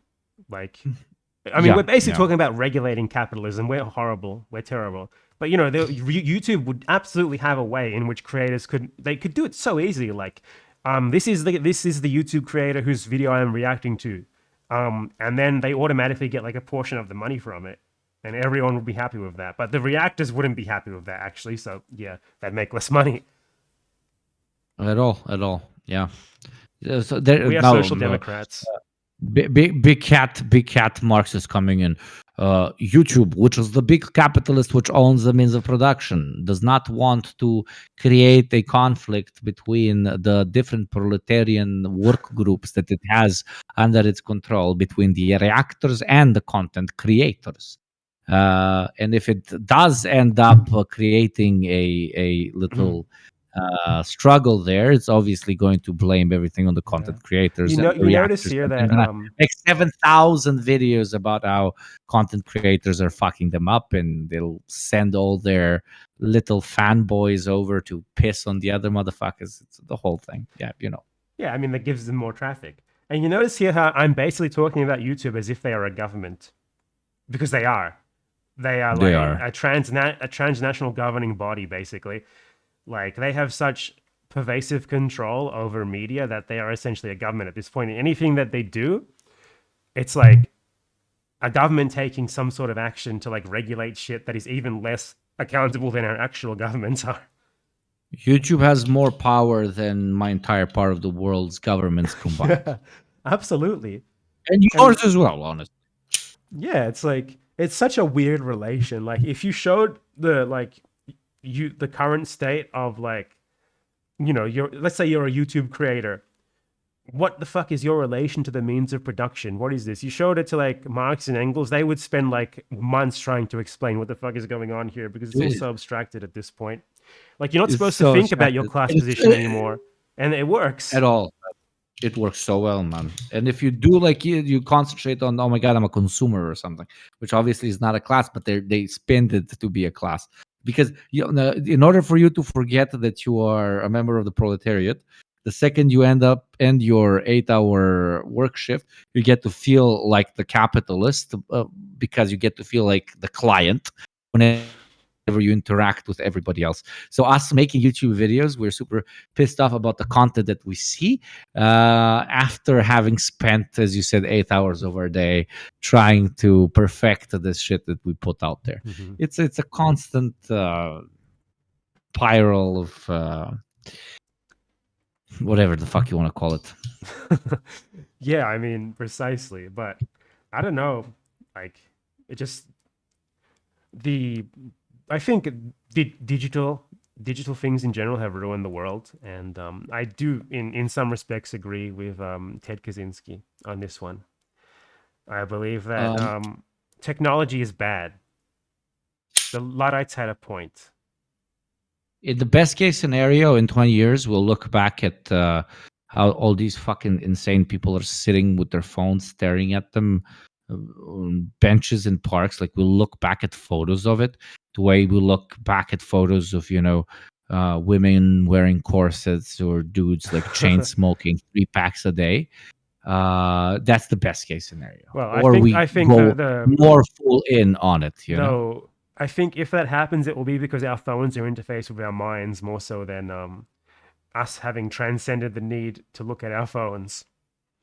But hopefully the research is going to come out. Yeah, you're probably right. But hopefully research is going to come out that's going to show that, dude, stop pointing your finger at the dude that's addicted to coke and goes to fucking raves. Because arguably your phone is doing similar amount of fucking rewiring to your brain. And that Twitter is a human rights violation. Dude, people lost their shit. I made a tweet about how I didn't even say that you're an addict. I just said you cannot, if you spend more than 4 hours, if you have more than 4 hours of screen time out of your work, of course, you don't get to point the finger at people who are addicted to alcohol, narcotics, cigs, or whatever, because you are an addict yourself. I already know what happened. I don't know what happened, but I know, I can tell you what happened just based off the description. I posted on Twitter, which is absolutely everybody on Twitter spends more than 4 hours on Twitter, and they lost their shit. The only people who appreciated me, which is around 50% of Twitter, which is also either a smoker, alcoholic, or junkie. And they were like, oh yeah, actually, yes, we are tired of being judged by the people addicted only to online content and shit. Yeah, but I'm sure like a lot of the people who were angry at you were angry on behalf of those people who they don't, there's a lot of being angry on behalf of people on the internet. It's a classic.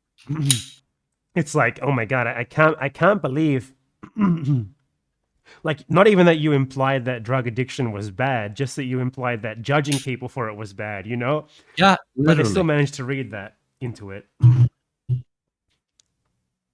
Absolutely. Man, I wish I lived 50 years ago and I was like a random soldier in the Cuban Revolution, putting anarchists into jail rather than whatever this is right now. But though, I don't know, maybe I wouldn't even hate anarchists then because I wouldn't have interacted with them on Twitter. So it's difficult to know what I would have been. The reason I haven't, like, I had plenty of opportunities to emigrate out of the Balkans. The reason I am still here is because there's still a bit left over. Like, I am living in the, I don't know, like the good parts of the, I don't know, fucking 70s or whatever. You know, it still hasn't it's been not really that bad, Americanized, you know. Dude, no, actually, it's not. Aren't you guys getting like the the more Western European cultural trends now? You're gonna have the avocado toast. You're gonna have the lattes. Surely you have them already. I know that Mark Viduka, who was like a Croatian Australian footballer, he has like a hipster latte cafe somewhere in Croatia now. So you definitely have them. Yeah, like in the Balkans, we've been drinking coffee before even the Italians. Yeah, so but like there's drinking coffee, and then there's drinking coffee that is specifically like it's the same, but it has a nice thing on top of it.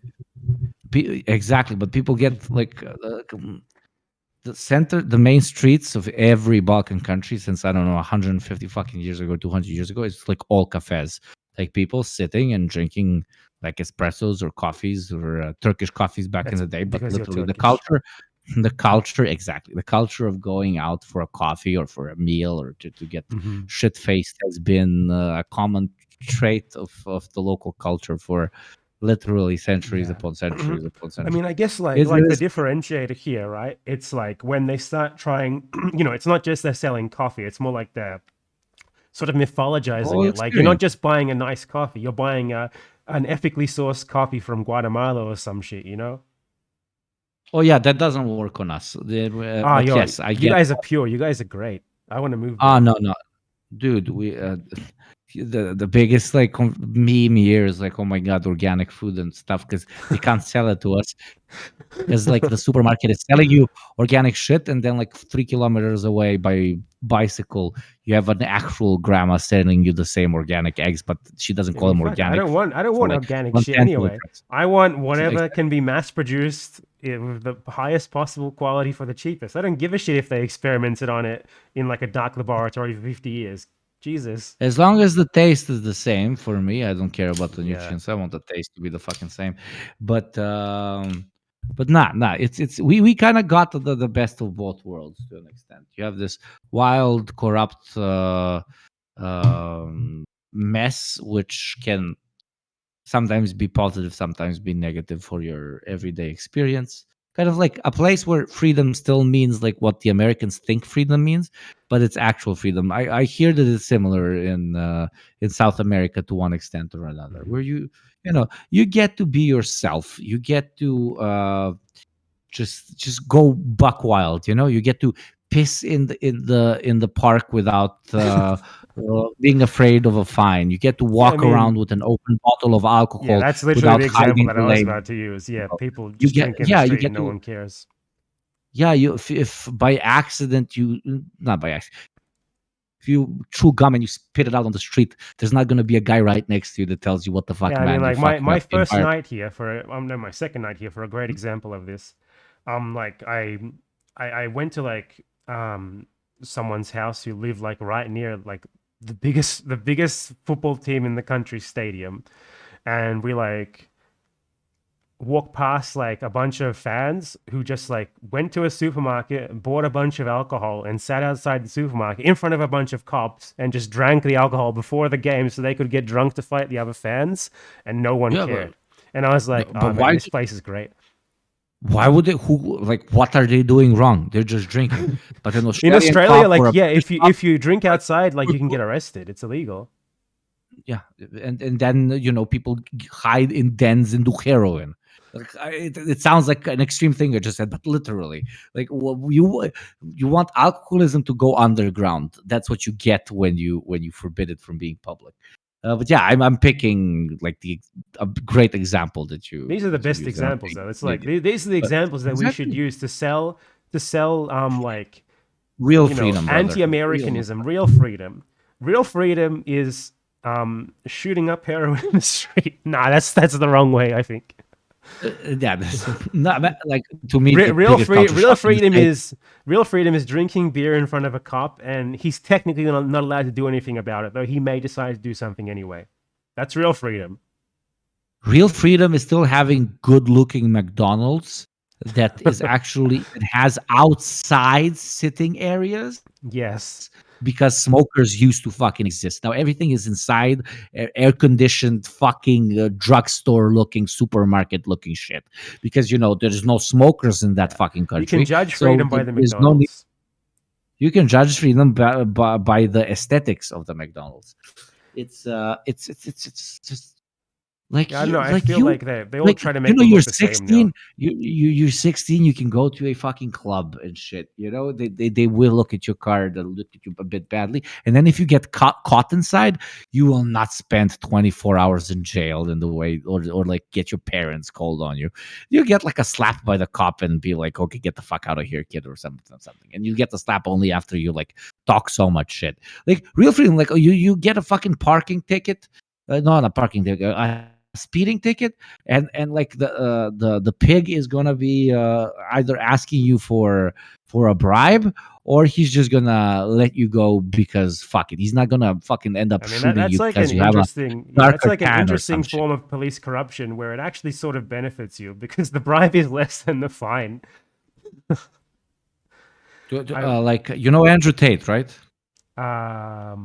Is that the insane guy from Assange? Yeah, the most popular man on the planet Earth, like the man more popular than Jesus Christ himself. So he says a lot of stupid things, right? Mm-hmm. But he said one brilliant thing. Like mad rap. What color is your Bugatti? Absolutely brilliant. He's like, they ask him why he lives in Romania, which is already kind of a racist question in my opinion. But okay, because everybody's like, oh my God, if you're so rich, why would you live in Romania? That's like unironically. That's Didn't he get rich from living in Romania and pimping out girls? No. He before that and complicated. But he literally says, okay, Romania is corrupt, right? But the only reason it's defined as corrupt is because it's accessible to more people. He doesn't say in capitalism, unfortunately, but he sounds like he's close to it. But he's got his grift, so he's never going to say it. But the way the US or the UK or Germany is set up, corruption also exists. Every single country is corrupt, but there corruption is not accessible to the everyday individual. It is only accessible to the highest echelons of society, to the bourgeoisie that fucks the bourgeoisie. Such a funny argument, but it does work. No, listen. So why would you live there? Why would you live in a place where corruption is not accessible to you?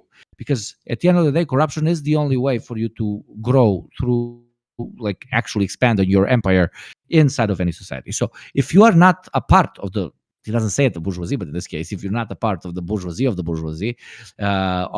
these elite societies, move to a place where corruption is quite literally going to be accessible to you.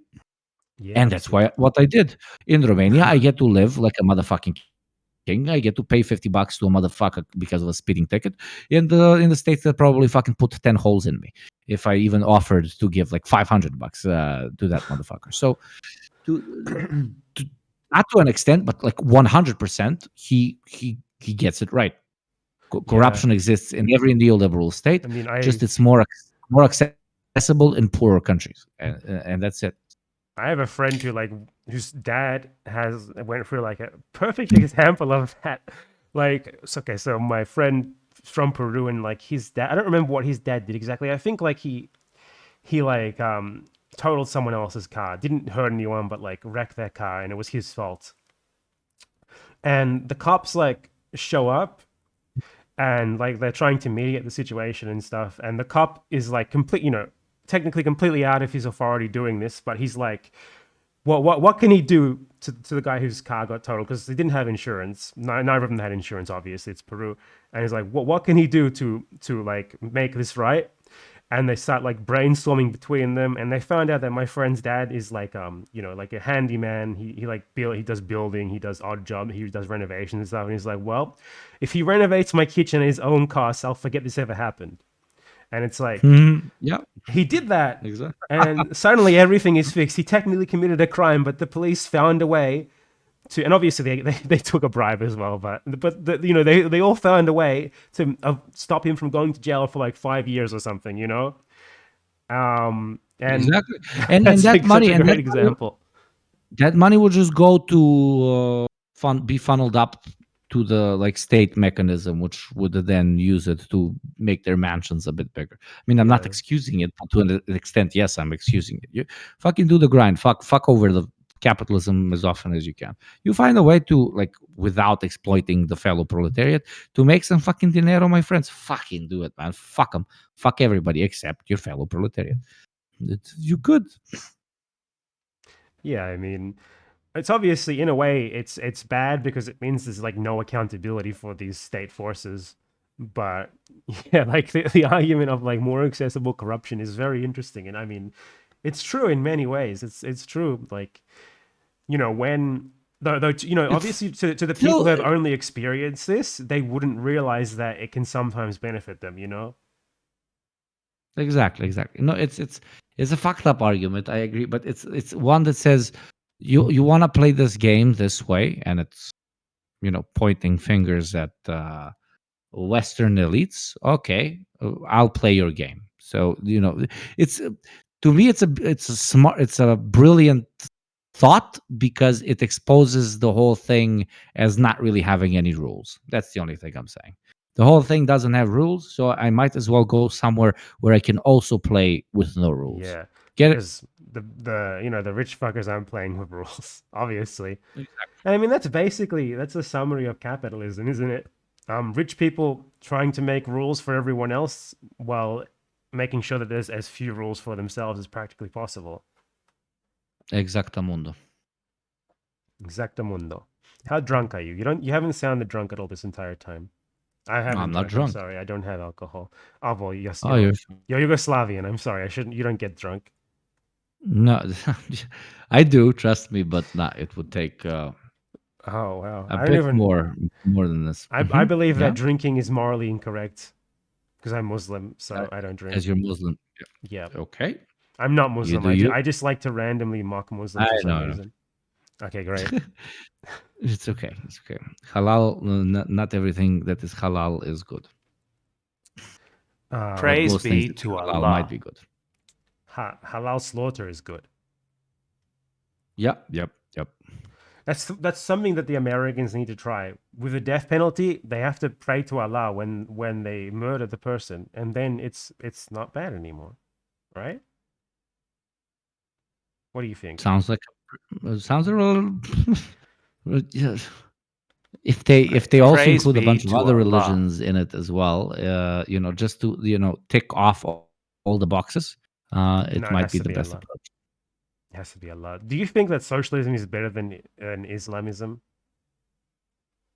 Yes. Oh, that's pretty bad. That's pretty not woke of me, right? No, it's not that it's not woke. It's that it's objectively wrong according to the word of the Holy Quran. Yeah, well, you Marxists have your religious book, Capital by Karl Marx. We have our religious book. Not everyone is correct 100% of the time. And okay, what is one thing that Marx was wrong about? This is going to piss people. No matter what you say, you're going to piss people off with this. So, no, wait, what was it called? Because I literally, I tried to read 15 pages and I wanted to kill myself by the. I think. You talk about something to the viewers while I find it. But I can give you mine. My one thing that Marx is wrong about. Okay, yeah, please do. Well, a couple of things actually, but I'll go the most obvious thing is that he relied on incredibly stupid and biased anthropology to judge what was going on in places across the world from him that he had really no way to access good information about, and he didn't seem to be able to conceive of that fact. Like, he didn't seem to think about the fact that maybe the information that I'm being fed about these places is biased and stupid, and I'm also getting it like 20 seconds late after a third-hand translation. At least in his work, we don't really see him reflecting on that sort of thing. And also, he was wrong about the resilience of capitalism. Those are the two things. Everything else, he was objectively correct.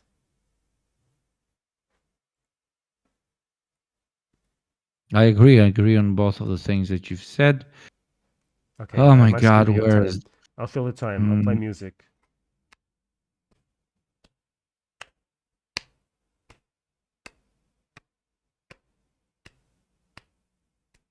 Oh, come on, what is it called? Fucking... You'll find it eventually, don't worry. I'm playing the song right now.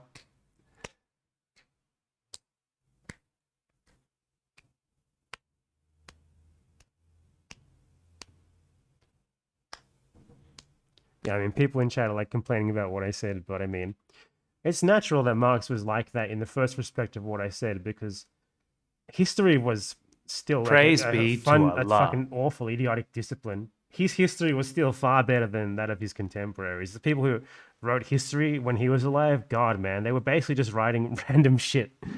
Like, it wasn't much of an upgrade from fucking 3,000 years earlier.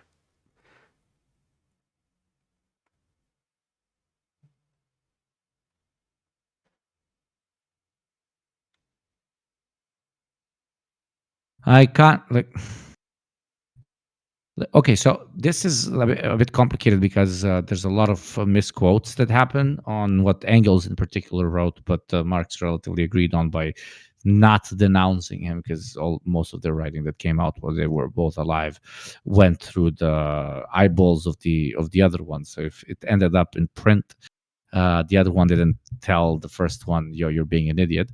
But especially during like the Hungarian uprisings, and the fall of the Austro-Hungarian Empire, etc., they started creating these very cringe-ass theories about what sort of uprisings are going to be reactionary and what sort of uprisings are inherently ones that Marxists are supposed to support. And funny enough that I mentioned this, because in the beginning of the stream, it's kind of very relevant to this. We were talking about, like, do you pick a fight? Do you ignore a thing? Do you accept that you're going to be a hypocrite and then, choose a side, be it in self-determination struggles or like wars between nation states, etc.? And there a particular, people can misquote me on this, but fuck it, do it. I don't care. I'm on, I don't know, vodka 15 at this point. I specifically remember reading that they claim that certain smaller nations and sometimes input some very fucked up reactionary cultural elements are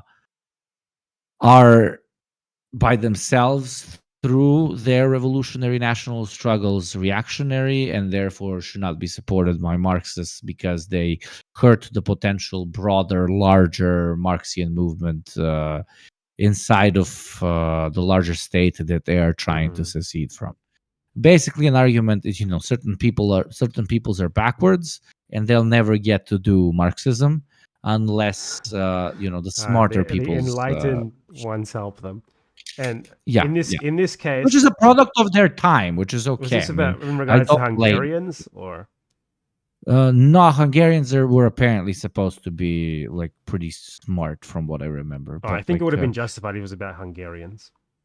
If the other ones that like now what the Hungarians were like, oh my God, we make our own country, and they were like, good. But then if other people inside of the new Hungarian country were to say, okay, we're going to use the same argument to make our own country, that would be bad, because those people aren't wise enough to do Marxism properly. I'm misquoting this and massacring this massively. Yeah, I mean, but it was genuinely good. bigoted and fucked up, very fucked up of them to say. But then again, for their time and their period, who the fuck didn't have bigoted? Yeah, I mean, it's very similar to sort of what I was saying. Though slightly, I mean, they are geographically closer in that case, so they should have had better information, But they basically had the same sorts of arguments to support colonialism in the Americas. Exactly. And when I said retarded opinions, I don't mean like people with mental disability. I meant the retardation of words means using a specific term and then like moving the meaning of that word into another thing that is not relevant to the original. I know, like, because in other I don't know, maybe in your language, are you allowed to tell us what your native language is? Or is Serbo-Croatian, yes. No, like I don't know if it has the Roman influence, but I mean in Spanish, for example, like the equivalent of the word retarded doesn't necessarily have the bad connotation unless you use it for that meaning specifically. You know, it also has other uses, not like in English. True. I mean, I've been raised using that word, literally never thinking of. So lots. I mean, this happens pretty frequently. Anything related to when medicine. People learn English, they translate literally from their own language, and it's like a technically correct, though outdated way of speaking, but they get in a lot of trouble for it.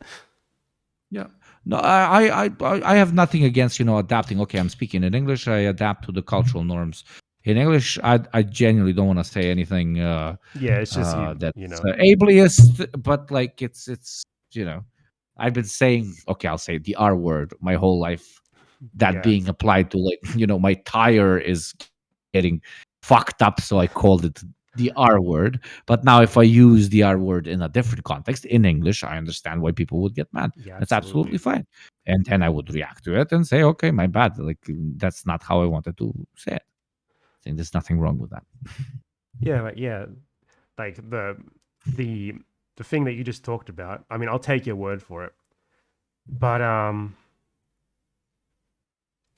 like Engels wrote a piece about Mexico, for example, where he basically said that the USA should invade Mexico because the USA, they're more industrious, etc., etc., etc. And it's like, just like those sorts of things of like just very like kind of stupidly applying the things that they had learned from Europe to like a completely different place without maybe thinking about like, maybe the things that I'm reading. Like the things that I'm reading that would make it seem this way actually were written by Americans who want that to happen, and that might be why I'm sort of being pushed into thinking this way, The vibes were wrong, and the need for hot takes has always existed. Yeah, this is why we need Twitter. Lenin sort of was a tweeter, though. Yeah. He would have been Stalin a as well, to an extent.